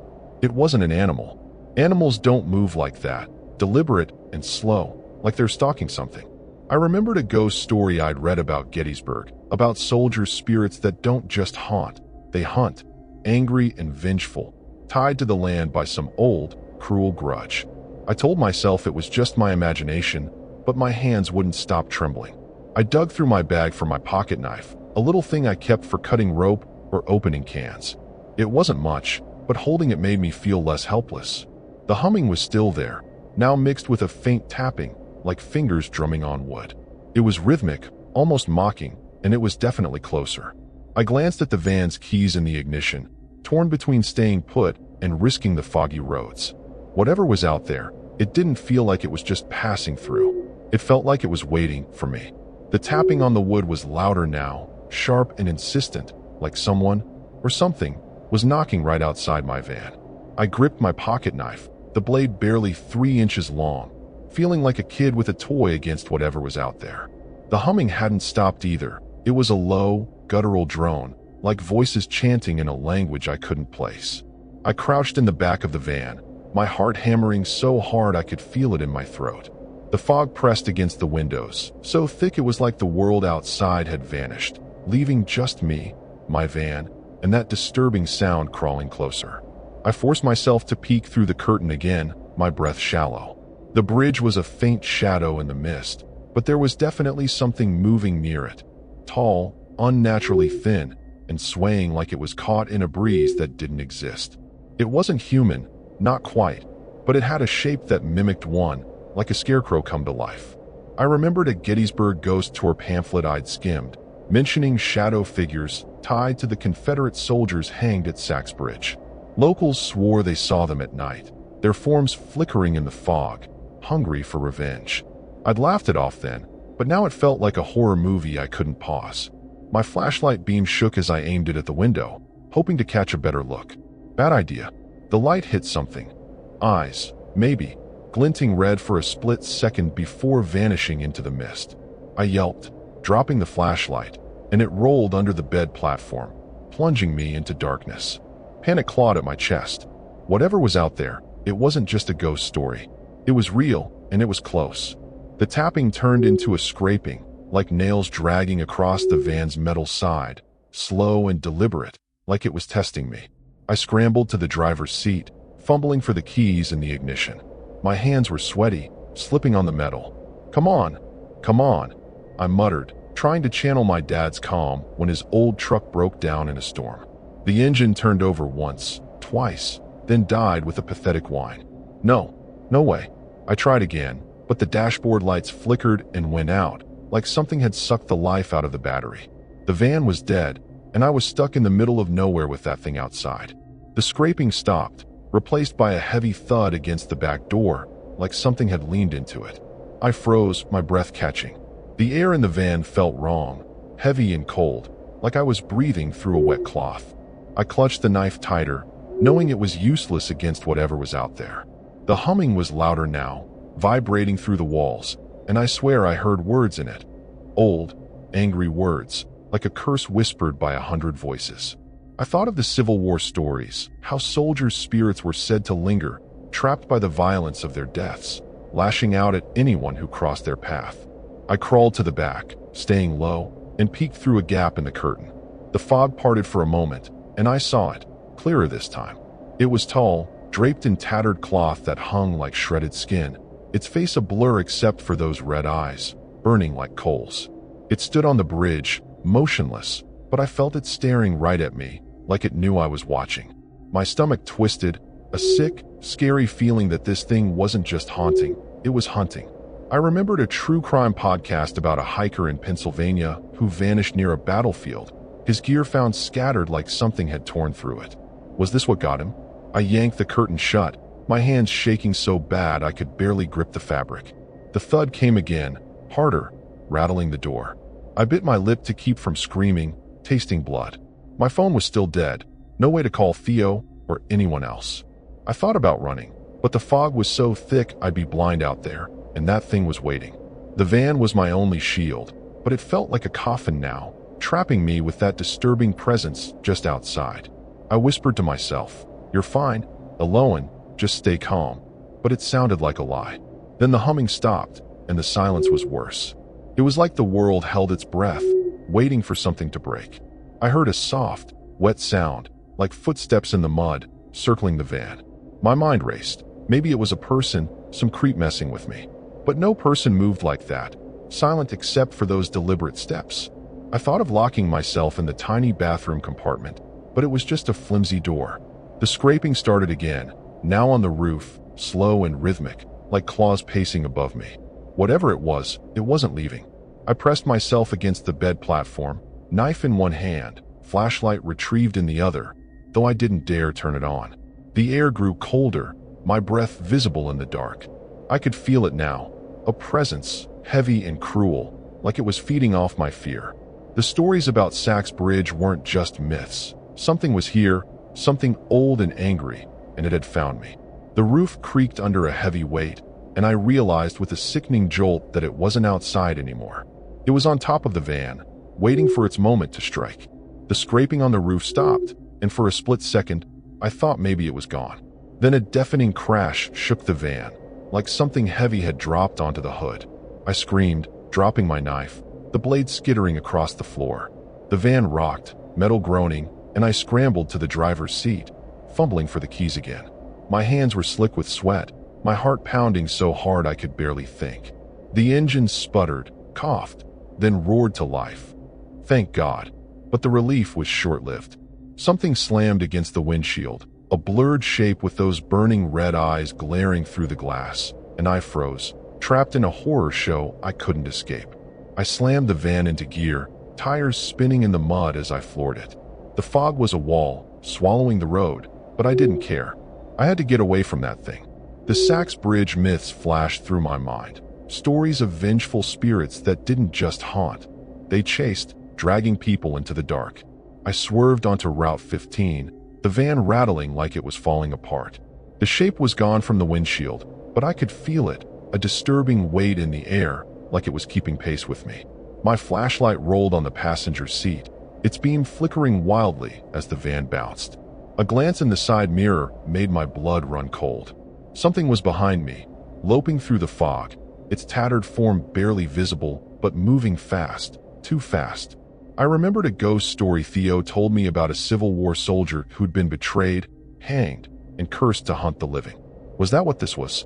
I pushed the van harder, the speedometer creeping past 50, dangerous on these narrow, foggy roads. My dad's voice echoed in my head, warning me about reckless driving in storms, but this wasn't weather. This was something cruel, something that wanted me dead. The van hit a pothole, jarring my teeth, and the engine sputtered again. No, no, no, I yelled, smacking the dashboard. It caught, but the lights flickered, and the radio blared to life, spitting static and garbled voices. Angry, chanting, like the humming from before. I slapped it off, my hands shaking so bad I nearly swerved off the road. The thing was still behind me. I could hear it now, a wet, scraping sound, like it was dragging itself along the asphalt. I thought of calling 911, but my phone was dead, and there was no signal out here anyway. I spotted a turnoff ahead, a dirt path leading into the woods. Bad idea, maybe, but staying on the open road with that thing chasing me felt worse. I veered onto the path, branches scraping the van's sides like claws. The fog thinned slightly, enough to see the trees closing in, their gnarled shapes like twisted figures watching me. I kept driving, my breath ragged, praying the path led somewhere, anywhere, safe. I remembered a true crime show about a guy who got lost in the Pennsylvania woods, found days later with no explanation for his injuries. I wasn't going to be that guy. The van's headlights caught something ahead, a rusted gate, half open, leading to an old farm road. I gunned it, squeezing through, the metal screeching against the van's side. The scraping sound behind me stopped, and I dared to hope I'd lost it. But then the rearview mirror showed those red eyes again, closer now, glowing in the dark like warning lights. My stomach lurched. It wasn't just following me, it was toying with me, like a cat with a mouse. I screamed again, the sound raw in my throat, and pushed the van faster, the tires slipping on the muddy path. A clearing opened up ahead, an abandoned farmhouse looming in the distance, its windows dark and broken. I didn't want to stop, but the van was overheating, steam hissing from the hood. I had no choice. I pulled up near the house, cutting the engine to avoid drawing attention. The silence was deafening, broken only by my own gasping breaths. I grabbed my knife from the floor, clutching it like it could actually protect me. The air felt heavy, charged with that same scary presence from the bridge. I locked the doors, my eyes darting to every window, waiting for those eyes to appear again. I thought about running to the farmhouse, but it looked like something out of a horror movie, all sagging beams and shadowed corners. No way I was going in there. I stayed in the van, my hands trembling as I scanned the darkness. Then I heard it, a low, guttural laugh, not human, echoing from the trees. It was close, too close, and it knew where I was. I remembered the ghost stories about Gettysburg spirits, how they didn't just scare you. They took you, dragging you into the fog to join them. I wasn't ready to die, but the van felt like a trap now, and I had no idea how to escape. The laugh came again, closer, and the van's windows started to fog up from the inside, like something was breathing in here with me. I wiped at the glass, my hand shaking, and saw those red eyes outside, inches from the window, staring right through me. My scream caught in my throat as the van shook again, harder this time, like something was trying to claw its way in. I was out of time, out of options, and the terror was so thick I could barely think. All I knew was I had to move, or I was dead. I bolted for the sliding door, knife in one hand, flashlight in the other, my brain screaming that staying in the van was suicide. The red eyes were still there, pressed against the window, and the guttural laugh filled the air, chilling my blood. I yanked the door open, the fog rushing in like a living thing, and stumbled out into the clearing, my sneakers sinking into the mud. The farmhouse loomed ahead, a dark, decaying monster, but it was my only shot. I ran, the flashlight beam bouncing wildly, my breath coming in sharp, panicked gasps. The myths about Sachs Bridge echoed in my head. spirits that didn't just haunt but hunted, dragging their victims into some endless, cruel torment. The laugh followed me, now joined by whispers, sharp and angry, like a crowd of voices cursing my name. I tripped over a root, sprawling face first into the mud, the flashlight flying from my hand. It landed a few feet away, its beam cutting through the fog to reveal that thing, tall, tattered, its face a twisted mess of shadow and bone. Those red eyes locked on me. I scrambled up, my hands slipping, and sprinted for the farmhouse, the knife still clutched tight. I remembered a ghost story from a Gettysburg bar about a soldier's spirit that lured people into traps, feeding on their fear before it took them. This felt like that, only worse. The farmhouse door was ajar, hanging off its hinges. I shoved through, the wood splintering under my weight, and slammed it shut behind me. The air inside was thick with mold and something worse, like rotting meat. I backed away from the door, my heart pounding, and scanned the room. A crumbling living space, furniture covered in dust, windows boarded up. The whispers were louder now, coming from inside the house, and I realized my mistake. I'd run straight into its lair. The myths said these spirits tied to Gettysburg didn't just chase you. They herded you, pushing you where they wanted you. I played right into it. I gripped the knife, its blade useless against something that wasn't flesh. The floorboards creaked behind me, and I spun, seeing nothing but shadows. Then the air grew colder, my breath visible, and those red eyes appeared in the corner, floating in the dark. I swung the knife wildly, hitting nothing but air, and the laugh came again, mocking me. I backed toward a staircase, my eyes darting for an exit, but the windows were sealed, the door I'd come through now blocked by that thing's looming shape. I thought of Theo, probably still asleep, oblivious to the horror I was in. I'd never see him again. I bolted up the stairs, my footsteps echoing in the empty house. The whispers followed, now screaming, words like traitor and blood cutting through the air. At the top, I found a hallway lined with doors, all closed except one. I didn't want to go in, but the thing was behind me, its claws scraping the walls. I dove into the open room, slamming the door and shoving a broken chair against it. The room was small, with a single window, boarded but loose. I clawed at the boards, my nails splitting, desperate for a way out. The myths said these spirits didn't let go once they marked you, and I could feel it now, a weight on my soul, like it was already claiming me. The door rattled, the chair splintering as something pounded against it. I yanked at the window boards, one giving way with a crack, revealing a sliver of foggy night outside. I could jump, maybe break a leg, but it was better than staying here. I swung the knife at the remaining boards, my arms burning, when the door exploded inward, the thing's shadow filling the room. Its eyes burned into me, and I felt a pull, like my strength was draining, my body growing heavy. I remembered a story about a Gettysburg camper found dead, his face frozen in a scream, no marks on him. Was this how it ended?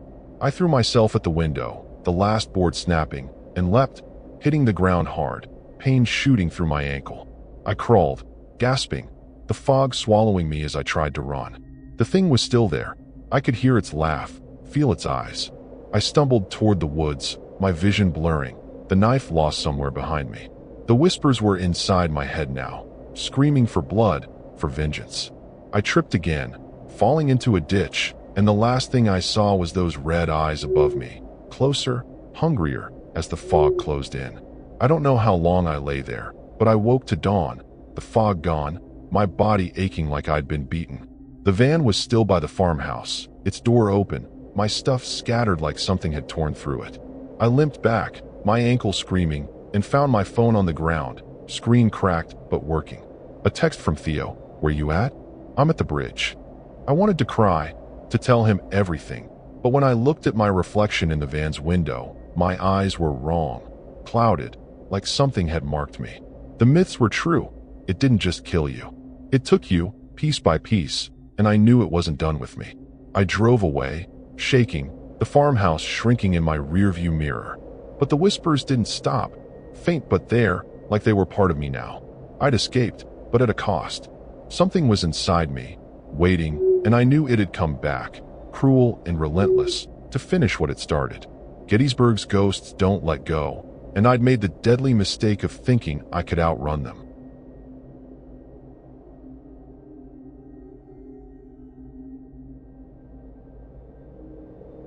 The van's tires crunched over the cracked asphalt of Route 61, the infamous graffiti highway in Centralia, Pennsylvania, as I pulled to a stop near a crumbling curb. I'm Gideon Marwood, 34 years old, from Erie, Pennsylvania. I'd been living the van life for about a year, chasing freedom in my beat-up Dodge Ram conversion, complete with a fold-out bed and a tiny propane stove. Centralia was a bucket list stop, a ghost town where an underground fire's been burning for decades, turning the place into a creepy, abandoned wasteland. I'd heard the stories, toxic fumes, sinking roads, and whispers of something darker, tied to miners who died in the old shafts. I figured it'd be a cool spot to camp for a night before heading to Philly. I parked near the edge of town, where the highway was covered in colorful spray paint from vandals and tourists. The air smelled like sulfur, sharp and biting, and the ground felt warm under my boots, like the earth was alive. It was late October, the sky a bruised gray, and the silence was heavy, broken only by the wind whistling through empty houses. I'd read about Centralia's history, how a fire started in the mines, how the town was evacuated, how some said the fire unleashed something evil, a curse from the miners trapped below. I brushed it off as urban legend, but the place had a disturbing vibe I couldn't ignore. My friend Mara, a 30-year-old barista and part-time urban explorer from Harrisburg, was supposed to meet me here tomorrow. She was obsessed with abandoned places, always dragging me to crumbling factories or forgotten amusement parks. She'd texted me earlier, hyped about Centralia's haunted reputation, saying she wanted to explore the old mine entrances. I wasn't thrilled about that. Caves give me the creeps, but I figured I'd humor her. For now, it was just me, my van, and this eerie town that felt like it was watching me. I set up camp, popping open the van's back doors to air it out. The interior was my sanctuary, with paneling, a string of battery-powered lanterns, a shelf of dog-eared paperbacks. I boiled water for ramen, the hiss of the stove a small comfort against the quiet. The nearest house, half collapsed with broken windows, stared at me like a skull. I tried to laugh it off, muttering, "Nice neighbors, Gideon." But the sulfur smell was stronger now, stinging my eyes, and I couldn't shake the feeling that I wasn't alone. I grabbed my camera, a cheap thing I used to document my travels, and snapped a few shots of the graffiti-covered road. The colors were vibrant, reds, blues, swirls of paint, but something about the scene felt off, like the ground itself was rejecting the cheer. I'd heard stories on a Vanlife forum about Centralia, how people's tires melted or their engines died for no reason. One guy swore he saw figures in the smoke, miners with burned faces, watching him. I chalked it up to paranoia, but as I put the camera down, I noticed the lens was fogged, even though the air was dry. I climbed back into the van, locking the doors out of habit. The sun was dipping low, casting long shadows that stretched like fingers across the highway. I pulled out my notebook to sketch the scene, a habit I'd picked up to stay grounded. The pencil scratched against the paper, but my lines kept wobbling, my hands unsteady. The air felt heavier, like it was pressing down on me, and that sulfur smell was now mixed with something worse, rotten, like decay. I told myself it was just the mines, the fumes playing tricks, but my skin prickled with a scary unease. Then I heard it, a faint rumble, like the ground shifting beneath me. It wasn't loud, more like a vibration you feel in your bones. I froze, my pencil hovering over the page. Centralia's mine fire was deep underground, stable for years, or so the internet said. But this felt alive, like something stirring far below. I stepped outside, shining my flashlight across the road. The beam caught wisps of smoke curling up from cracks in the asphalt, thin and ghostly. I laughed nervously, telling myself it was just the fire, but the rumble came again, deeper, almost angry. I retreated to the van, my heart picking up. I wasn't scared, not yet, but the town's emptiness was starting to feel wrong, like it wasn't abandoned so much as waiting. I thought about texting Mara, but my phone showed no bars, typical for Centralia, where signals were spotty. I leaned back in my seat, trying to focus on the ramen's warmth, but the rumble kept going, steady now, like a heartbeat.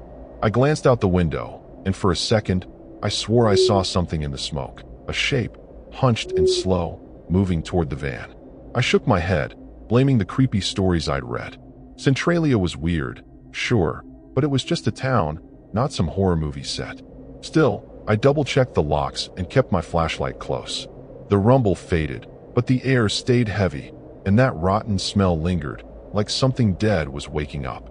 I told myself I'd leave at first light, meet Mara, and laugh about this over coffee. But as I sat there, the smoke outside thickened, curling against the windows, and I couldn't shake the feeling that something disturbing was already here, watching, waiting for me to make a move. The rumble under the van was gone, but the air felt thicker, like it was pressing down on my chest. I sat in the driver's seat, my ramen cold and forgotten, staring at the smoke curling outside the windows. That shape I'd seen, or thought I'd seen, was gone, swallowed by the fog of fumes rising from the cracked asphalt. I'm not a superstitious guy, but Centralia was giving me a horror movie vibe I couldn't shake. The sulfur stench mixed with that rotten smell, like something dead was rotting in the ground below. I grabbed my phone to check for a signal again, hoping to text Mara, but the screen just spun. No bars, no service. Figures, out here in the middle of nowhere.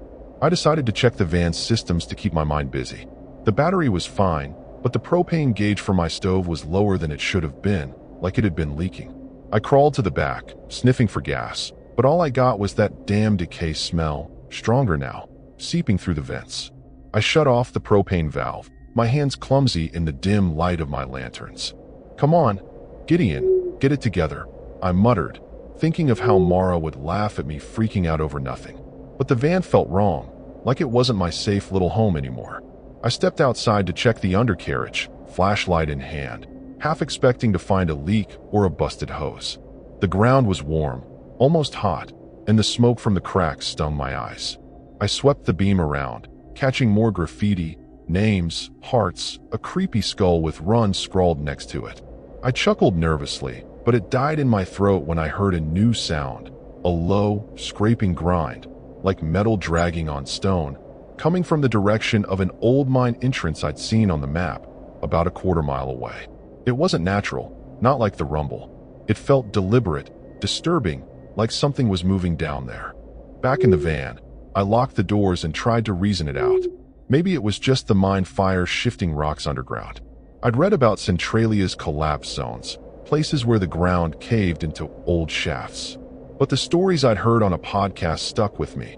Miners trapped in a collapse decades ago, their bodies never recovered, their spirits supposedly cursing the land. Locals claimed they saw figures in the smoke, burned and broken, clawing their way up. I shook my head, telling myself it was just the isolation messing with me. Still, I grabbed my multi-tool, its tiny blade a pathetic comfort. I thought about leaving, just firing up the van and driving to Ashland, the nearest town with a proper parking lot.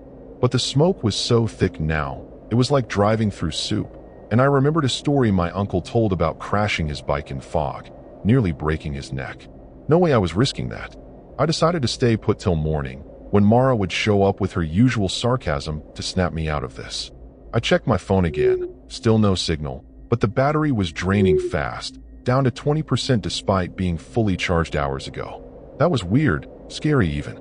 I pulled out my notebook, trying to sketch the highway to calm down, but my hands were shaking, the lines jagged. The scraping sound came again, closer, like it was right under the van now. I froze, listening, my heart thumping. It stopped, then started again, rhythmic, like something dragging itself across the ground. I thought about peeking out, but didn't dare. Instead, I turned off the lanterns, plunging the van into darkness, hoping whatever was out there wouldn't notice me.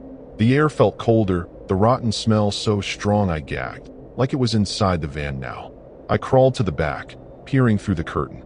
The smoke was thicker, swirling in unnatural patterns, like it was alive. Then I saw it, a shape in the haze, hunched and slow, moving along the highway. It wasn't human, not exactly, its limbs too long, its head tilted at a wrong angle. My stomach dropped. I remembered a Centralia legend about a miner's spirit, burned beyond recognition, that lured people into the mines to join it in the fire. I told myself it was just the smoke playing tricks, but my body wouldn't move, frozen with a creepy certainty that it saw me too. I fumbled for my flashlight, my fingers numb, and clicked it on, aiming it at the window. The beam caught something. Eyes, black and hollow, staring right through the glass. I yelped, dropping the flashlight, and it rolled, casting wild shadows. The scraping was louder now, circling the van, and I swear I heard a voice, raspy and broken, whispering something I couldn't make out. My mind raced to Mara. She'd know what to do. She was fearless, but she wasn't here, and I was alone with this thing, whatever it was, stalking me in the dark. I grabbed my keys, torn between starting the van and staying hidden. The scraping stopped, replaced by a low hiss, like air escaping a puncture, but it wasn't the van. It was coming from outside, from the ground itself. I felt a jolt of panic, like the earth was waking up, angry and cruel. The stories about Centralia's curse didn't seem so crazy now. Something was out there, something tied to the fire below, and it wasn't just watching. It was coming for me, and I had no idea how to stop it. The hiss outside my van grew louder, like steam escaping a pressure valve, but it was mixed with that raspy whisper, now clearer, muttering words like down and burn. I was crouched in the back, my flashlight beam shaking as I aimed it at the window, praying I'd imagined those black, hollow eyes. But they were still there, glinting in the smoke, closer now, like they were pressed against the glass. My heart slammed against my ribs, and I choked back a scream. This wasn't just Centralia's creepy vibe anymore. This was something real, something scary, tied to the stories of miners trapped in the fire below, their spirits twisted into something cruel and vengeful. I scrambled to the driver's seat, my multi-tool clutched like a lifeline, though it felt useless against whatever was out there. The van's interior was freezing now, my breath clouding in the air despite the heater being off. I tried the ignition, but the engine just clicked, dead, like something had drained it. My phone was at 5% now, screen flickering with static, showing glimpses of a distorted face, burned, eyeless, mouth open in a silent scream. I threw it down, my hands trembling. The Centralia myths I'd scoffed at, about spirits dragging people into the mines, felt disturbingly real now. The hissing stopped, replaced by a heavy thud against the van's side, rocking it on its shocks. I yelped, dropping the multi-tool, and it slid under the seat. The air was thick with that rotten smell, so strong it burned my throat, like I was breathing death itself.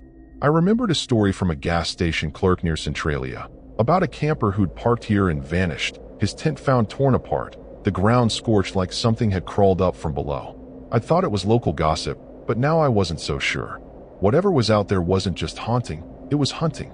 I crawled to the back, peering through the curtain. The smoke was so thick it was like a wall, but I saw it, clearer now. A figure, tall and gaunt, its skin charred and peeling, moving jerkily like a puppet on broken strings. Its head tilted, those hollow eyes locked on the van, and I swear it grinned, a lipless gash that made my stomach lurch. The miner stories said these things weren't just ghosts. They were cursed, bound to the fire, dragging the living down to share their torment. I felt it now, a pull, like the ground itself wanted to swallow me. Another thud hit the van, this time on the roof, and I heard a slow, deliberate scrape, like charred fingers dragging across metal. My mind raced. Maybe it was a prank, some local messing with me. But no one could move like that, silent and wrong, like they were part of the smoke. I grabbed my flashlight again, the beam cutting through the dark, and caught a glimpse of something outside. A hand, black and skeletal, clawing at the window. I screamed, the sound raw, and the glass cracked, a spiderweb spreading from where it touched. This was no ghost story. This was horror, real and relentless. I yanked the curtain shut, my hands shaking so bad I could barely grip it. The whispers were louder now, a chorus of raspy voices chanting down, down, down, like they were calling me to the mines. I thought of Mara, how she'd be here tomorrow, oblivious to this nightmare. I had to warn her, but my phone was useless, and the van wasn't moving. The air grew heavier, like it was suffocating me, and the temperature dropped further, my fingers numb. I remembered a true crime podcast about a hiker in Pennsylvania, found dead with no marks, just a look of terror frozen on his face. Was this what got him? The scraping on the roof turned into a rhythmic pounding, like it was trying to break through. I dove under the bed platform, squeezing into the tight space, my breath hitching. The van shook with each hit, and I could hear the metal buckling. The whispers were inside now, echoing in my head, and I felt a tug, like something was pulling at my mind, urging me to open the door, to step outside. I clamped my hands over my ears, muttering, No, no, no. Like a kid scared of the dark. But this wasn't just fear. This was something cruel, something that wanted me to suffer. I peeked out from under the bed, my flashlight beam catching the window. The cracked glass was fogging up, but not from my breath, from outside, where those hollow eyes stared through, unblinking. The figure was closer, its charred face pressed against the window, smearing something black and oily across the glass. My stomach twisted, and I realized the pounding had stopped, replaced by a low, guttural growl, like an animal circling its prey. I thought of the mine entrance nearby, the stories of people disappearing into its depths, never seen again. Was that where it wanted me? The van's walls seemed to close in, the air so thick I could barely breathe. The growling grew louder, and I felt the floor vibrate, like the ground itself was waking up, angry and alive. The myths said the miner's curse didn't just kill, it claimed you, pulling you into the fire to burn forever. I was trapped, my van no longer a sanctuary but a cage, and that thing was inches away, waiting for me to make a move. I didn't know how to fight it, but I knew I couldn't stay here. The terror was overwhelming, and I had to decide, hide and pray, or run and face whatever was waiting in the smoke. The growling outside my van was a low, guttural snarl, vibrating through the metal like a warning. I was still crammed under the bed platform, my heart hammering, the flashlight shaking in my hand. The cracked window was inches from my face, smeared with that black, oily stuff, and those hollow eyes were still there, staring right through me. I couldn't stay here. The van was a trap, and whatever that thing was, it wasn't leaving. I grabbed my multi-tool from under the seat, its tiny blade a joke against this horror, and crawled out, my breath ragged. The Centralia myths about cursed miners pulling people into the fire felt too real now, and I wasn't waiting to find out what they wanted. I lunged for the driver's seat, keys in hand, praying the van would start. The engine sputtered, coughed, then roared to life, and I slammed it into gear, tires screeching on the graffiti-covered asphalt. The smoke was so thick it choked the headlights, but I floored it down Route 61, the van rattling like it was about to fall apart. I glanced in the rearview mirror and nearly screamed. Those hollow eyes were behind me, glowing in the haze, the charred figure loping after the van, its movements jerky but fast, like something out of a nightmare. I remembered a story Mara told about a Centralia explorer who'd seen figures in the smoke, only to disappear without a trace. This was no story, it was real, and it was chasing me. The road was a mess, cracked and uneven from the fire below, and the van swerved as I hit a dip, the steering wheel jerking in my hands. My dad's old driving advice, keep calm, eyes on the road, felt useless against the terror clawing at me. The growling was louder now, mixed with that raspy whisper, down, down, down, echoing in my head like a curse. I pushed the van harder, the speedometer hitting 60, reckless in the smoke. The figure was still there, closer in the mirror, its burned limbs stretching impossibly long, like it was reaching for the van. My stomach twisted. This wasn't just a spirit. It was something cruel, something that wanted me to suffer. A sign for Ashland flickered in the headlights, maybe 10 miles away, but the smoke was thicker, the ground rumbling like the earth was angry. The van's engine started to choke, the dashboard lights flickering, and I cursed, smacking it like that'd help. The radio blared to life, spitting static and those same whispers, now screaming, burn with us. I slammed it off, my hands slick with sweat. I thought of Mara, probably asleep, oblivious to this horror show. If I could just make it to Ashland, I could wait for her, get help. But the van was slowing, the engine gasping, and I realized with a sickening jolt that it wasn't going to make it. I spotted a dirt path branching off the highway, leading into the woods toward an old church I'd seen on the map. It was a gamble, but staying on the road with that thing behind me was worse. I veered onto the path, branches scraping the van like claws, the tires slipping in the mud. The growling was right behind me now, so close I could feel it in my bones. I remembered a true crime case about a hiker in these woods, found with his gear scorched, no explanation. Was this what got him? I pushed the thought away, focusing on the path, praying the church was close.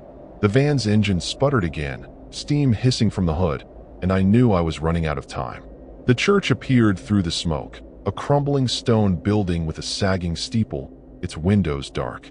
I slammed on the brakes, the van skidding to a stop, and grabbed my flashlight and multi-tool. The engine died completely, leaving me in silence except for that growling, now so loud it shook the air.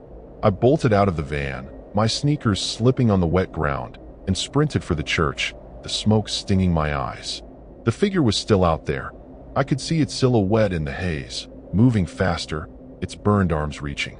The myths said these miners didn't just kill, they dragged you into the fire below, and I felt that pull now, like the ground was calling me.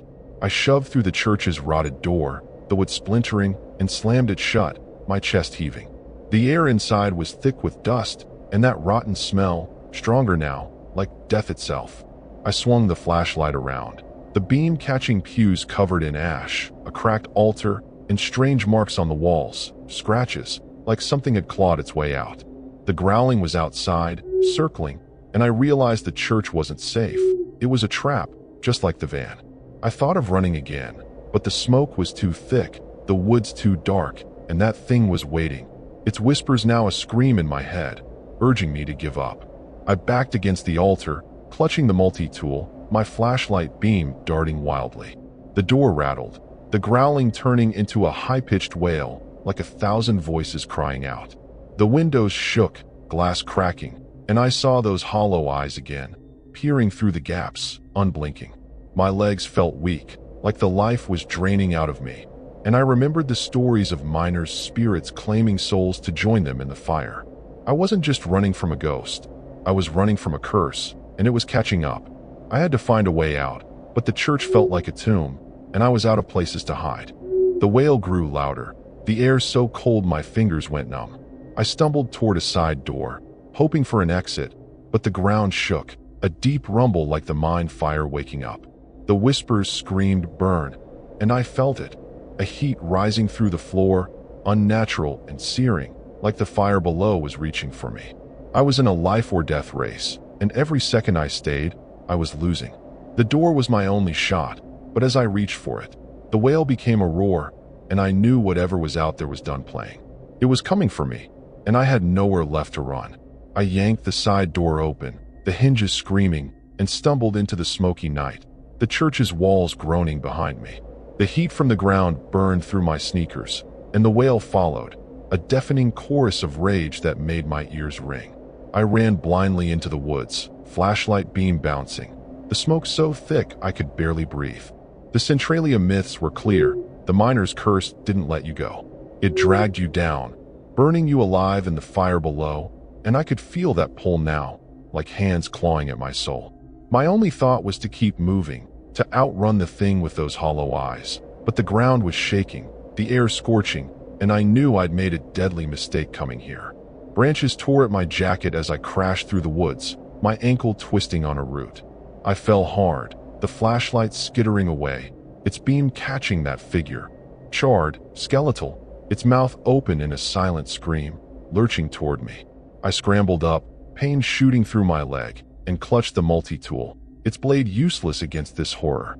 The whispers were inside my head now, screaming, "Join us," and I felt a searing heat in my chest, like my lungs were burning.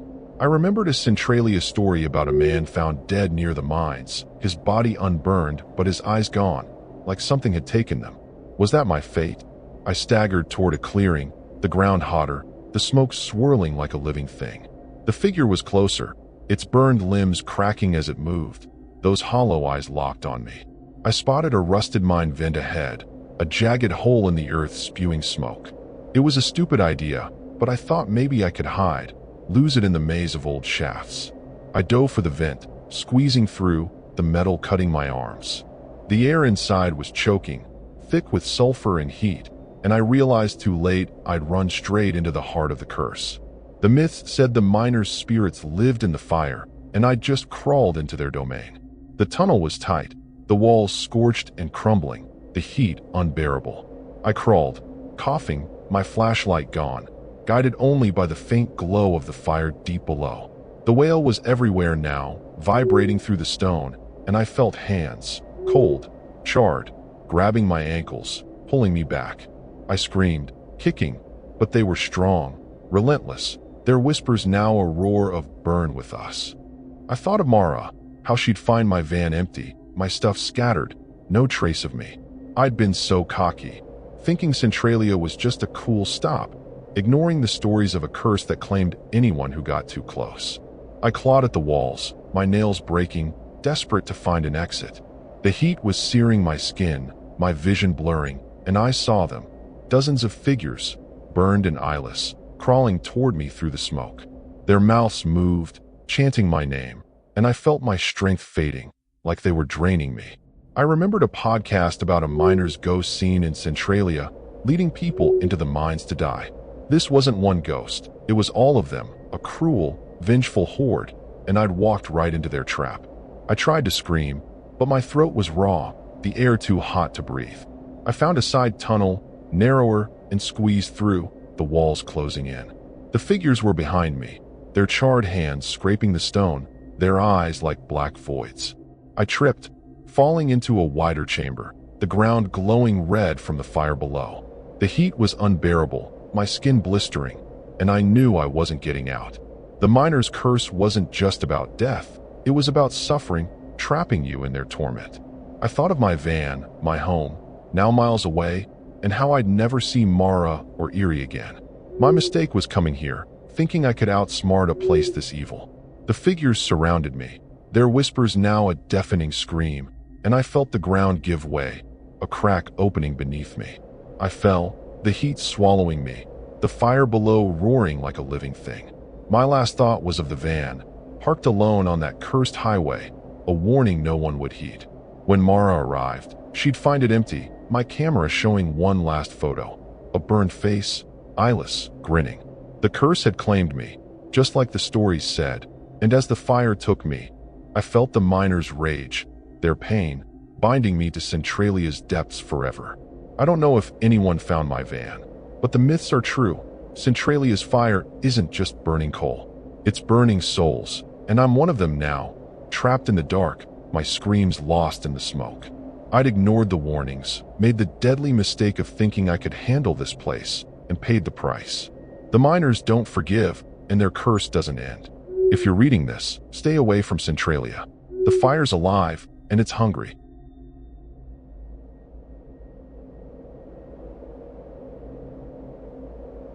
The van's engine hummed as I rolled into Jim Thorpe, Pennsylvania, the tires crunching on fallen leaves along a quiet stretch of Broadway Street. I'm Gideon Marwood, 34 years old, from Erie, Pennsylvania. I've been living the van life for a year, my Dodge Ram conversion, complete with a cozy bed, a tiny stove, and shelves of battered books, my home on the road. Jim Thorpe, with its Victorian charm and mountain backdrop, seemed like a perfect spot to park for a night after a long haul from Erie. I'd heard whispers about the town's dark past, something about the Molly Maguires, Irish miners hanged for murder, their spirits said to haunt the old jail. I figured it was just local lore, but the town had a creepy edge I couldn't ignore. I found a secluded spot near the Lehigh River, just outside the main drag, where the trees cast long shadows over the water. The air was crisp, smelling of pine and damp earth, with a faint metallic tang that made my nose twitch. I'd read about the Molly Maguires on a Vanlife forum, how their executions left a curse on Jim Thorpe, how people saw figures in the woods, angry and vengeful. I shrugged it off, more interested in the town's craft beer scene than ghost stories. Still, as I parked, the river's dark waters seemed to watch me, reflecting the moon like a cold, unblinking eye. My friend Lena, a 28-year-old graphic designer from Pittsburgh, was set to join me tomorrow. She was into spooky stuff, always dragging me to haunted houses or abandoned mills for her sketchbook. She'd texted earlier, thrilled about Jim Thorpe's vibes, especially the old Carbon County jail where the Mollys were hanged. I wasn't keen on poking around a creepy jail, but Lena's enthusiasm was infectious. For now, it was just me, the van, and the quiet, which felt heavier than it should, like the town was holding its breath. I popped open the van's back doors, letting the cool night air in, and started my evening routine. I lit a lantern, its warm glow pushing back the dark, and boiled water for coffee, the hiss of the stove a small comfort. The river murmured nearby, but it wasn't soothing. It was unsettling, like a whisper you can't quite hear. I glanced at the trees across the water, their branches swaying, and for a moment, I thought I saw something move, a flicker of shadow too tall to be a deer. I laughed it off, muttering, "Get a grip, Gideon," but my skin prickled with a disturbing unease. I grabbed my journal to jot down notes about the drive, my pen scratching against the page. Jim Thorpe looked like a postcard by day, colorful buildings, mountain views, but at night, it felt different, like the town was hiding something. I'd heard about the jail's handprint curse, where one of the Mollies left a mark on the cell wall, swearing vengeance on the town. Tourists loved it, but locals avoided the jail after dark, saying the Molly's spirits didn't rest. I wasn't buying it, but as I wrote, the metallic smell grew stronger, like old blood, and I couldn't shake the feeling I was being watched. I stepped outside to stretch, my boots crunching on the gravel. The river was dark, its surface rippling under the moonlight, and the trees seemed to lean closer, their shadows shifting. I shone my flashlight across the water, the beam catching nothing but branches. Still, my gut twisted, like I'd stepped into someone else's space. I remembered a Vanlifer's post about parking here, how his radio kept turning on, playing static and voices. I checked my own radio, silent, thankfully, but the battery meter on my van's dashboard was lower than it should have been, despite a full charge this morning. Back inside, I locked the doors, a habit from my early days on the road when every noise made me jump. I sipped my coffee, trying to focus on the warmth, but the metallic smell was stronger now, creeping through the vents. I told myself it was just the river, maybe some old pipes upstream, but it felt wrong, like something dead lingered in the air. I thought about texting Lena, but my phone showed one bar, the signal flickering. I sent a quick, "Here, creepy as hell," and put it down, hoping it'd go through. Then I heard it, a low, rhythmic thud, like a heartbeat, coming from the woods across the river. It wasn't loud, but it was steady, deliberate, like someone, or something, was pacing out there. I froze, my coffee mug halfway to my lips. The Molly Maguire stories came back, how their spirits didn't just haunt but hunted, seeking revenge on anyone who trespassed on their cursed ground. I told myself it was an animal, maybe a branch falling, but the thudding kept going, closer now, and my heart picked up, matching its rhythm. I turned off the lantern, plunging the van into darkness, and peered through the window. The river reflected the moon, but the woods were pitch black, the thudding now joined by a faint whistle, like someone exhaling through clenched teeth. It wasn't the wind, it was too steady, too human. My hands tightened on the mug, the coffee sloshing. I wasn't scared, not exactly, but Jim Thorpe was starting to feel like a place I shouldn't have come to. The night felt alive, heavy with something scary, and I couldn't shake the sense that whatever was out there had already noticed me. The thudding in the woods was louder now, a steady pulse that made my skin crawl. I sat frozen in my van, coffee mug still in hand, the metallic smell so thick it coated my throat. I tried to tell myself it was just some critter out there, maybe a bear, though that wasn't exactly comforting. But the whistle, that sharp, human-like exhale, didn't fit. It was too deliberate, too close, coming from the trees across the Lehigh River. I set the mug down, my hands shaky, and checked my phone again.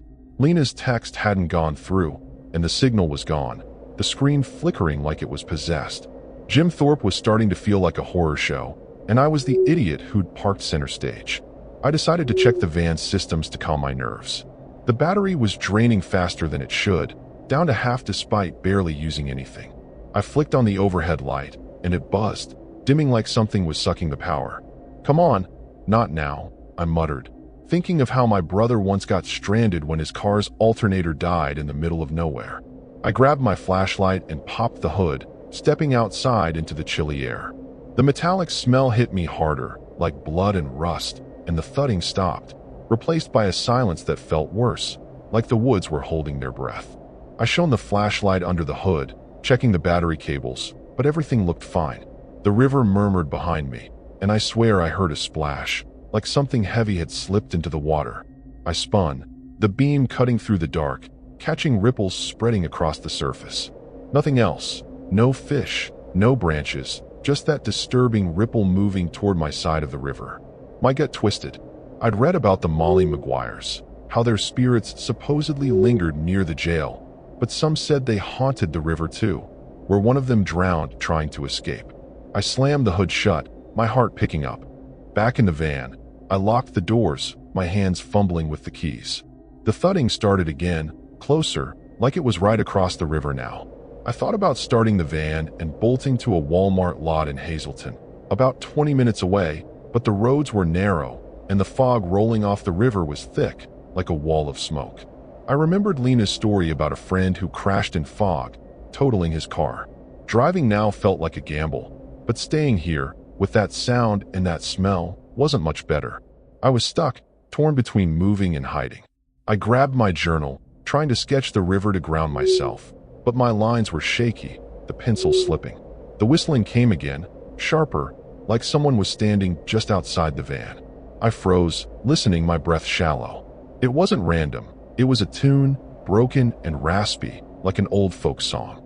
I'd heard about the Mollies singing in the mines, their voices echoing before disasters. Was this them? I told myself it was just my imagination, but the air felt heavier, like it was pressing me down, and that metallic smell was now mixed with something sour, like sweat and fear. I checked my phone again, dead now, the screen black despite the low battery warning minutes ago. I cursed, tossing it onto the passenger seat. The van's lights flickered again, and the radio clicked on by itself, spitting static and a faint, garbled voice singing that same tune. I slapped it off, my hands trembling. The thudding was right outside now, heavy and deliberate, like boots on gravel. I thought of texting Lena, begging her to come early, but with no phone, I was cut off. The isolation hit hard, a scary reminder that I was alone with whatever was out there. I crawled to the back, peering through the curtain. The fog was so thick I could barely see the river, but something moved, a shadow, tall and broad, standing at the water's edge. It wasn't human, not quite, its outline jagged like it was made of broken edges. My stomach dropped. The Molly Maguire stories talked about spirits that didn't just haunt. They hunted, seeking revenge for their executions, marking anyone who got too close to their cursed ground. I told myself it was just the fog playing tricks, but my body wouldn't move, frozen with a creepy certainty that it was watching me.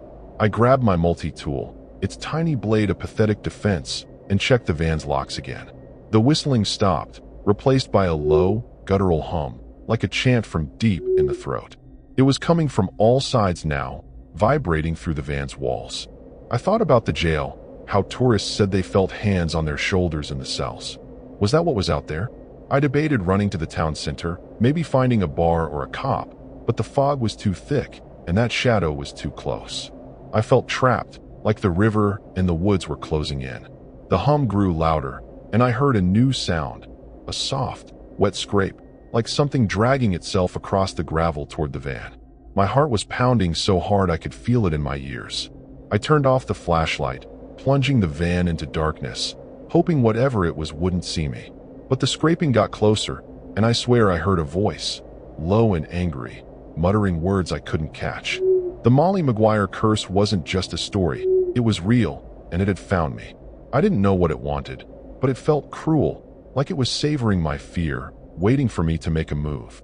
The wet scraping outside my van was right at the door now, a slow, deliberate drag that made my blood run cold. I was crouched in the back, clutching my multi-tool, its tiny blade shaking in my hand. The guttural hum was louder, vibrating through the van like a chant from the grave, and that metallic, blood-like smell choked the air. I couldn't stay here. The Molly Maguire curse, those vengeful spirits of hanged miners, wasn't just a story. It was real, and it was here, hunting me. I scrambled to the driver's seat, fumbling for the keys, my heart hammering. I had to get out, fog or no fog, before whatever was outside got in. I turned the key, and the engine sputtered, then roared to life. Thank God. I slammed the van into gear, tires spinning on the gravel as I peeled out toward Broadway Street. The fog was a thick, gray wall, swallowing my headlights, but I didn't care. I floored it, the van rattling like it was about to break apart. In the rearview mirror, I saw it, a shadow, tall and jagged, loping after me, its movements wrong, like a marionette with cut strings. The Molly stories said their spirits chased trespassers, dragging them to the river or the jail to join their curse. This thing was fast, and it was angry. The road twisted along the Lehigh River, narrow and slick, and I swerved to avoid a fallen branch, my hands sweaty on the wheel. My dad's voice echoed in my head. Stay calm. Focus. But this wasn't a Sunday drive. The hum was still there. Now a chorus of voices, screaming words like guilty and pay. I pushed the van harder, the speedometer hitting 50, reckless in the fog. I remembered Lena's tale of a hiker in these woods, found dead with rope marks on his neck, no rope in sight. Was that what was coming for me? The shadow was closer in the mirror, its outline sharpening, broad shoulders, a noose dangling from its neck. The van's dashboard lights flickered, the engine coughing like it was choking. No, no, no, I yelled, smacking the wheel. The radio blared on, spitting static and that same raspy folk tune from before, now mixed with angry shouts. I slammed it off, my hands trembling. The fog thinned slightly, and I saw a turn-off ahead, a dirt path leading into the woods toward the old Carbon County Jail. It was a bad idea, but staying on the road with that thing behind me was worse. I veered onto the path, branches clawing at the van, the tires slipping in the mud. The hum was deafening now, like it was inside my head. The jail loomed ahead, a squat, stone building with barred windows, its walls stained black by time. I slammed on the brakes, the van skidding to a stop, and grabbed my flashlight and multi-tool. The engine died, leaving me in silence except for that hum, now so loud it shook my bones. I bolted out, my sneakers sinking into the wet ground, and sprinted for the jail, the fog swirling around me. The shadow was still there. I could hear its heavy steps, the scrape of something dragging behind it. The Molly Maguire curse was said to trap you where they died, and I'd just run straight to their execution ground. Stupid, Gideon, stupid. I shoved through the jail's rusted gate, the metal screeching, and stumbled into the courtyard, my flashlight beam bouncing wildly. The air was thick with that metallic smell, now mixed with something like burnt rope. The hum turned into a chant, voices snarling justice, and I felt a tug, like invisible hands pulling at my jacket. I thought of Lena, how she'd be here tomorrow, finding my van empty. I had to keep moving, find a way out, but the jail felt like a maze, its walls closing in. I heard a wet thud behind me, and I spun, the flashlight catching a figure, tall, its face a blur of scars and rage, a noose swinging from its neck. I ran for the jail's main door, the wood rotted and ajar, and slipped inside, my breath ragged. The hallway was dark, lined with cells, their bars rusted but solid. The chant was everywhere now, echoing off the stone, and I felt the air grow colder, my flashlight flickering. I remembered a true crime podcast about a tourist who'd wandered into the jail at night, found hours later babbling about hands grabbing him.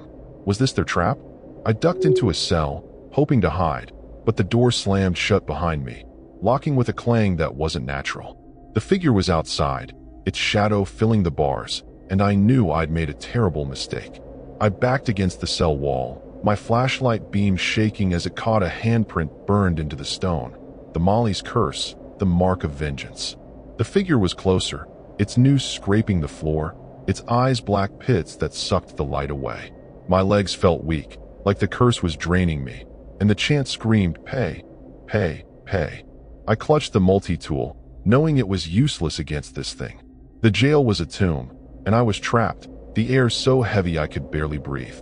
I had to find a way out, but the shadow was inches away, and I felt its rage, cruel and unrelenting, ready to claim me.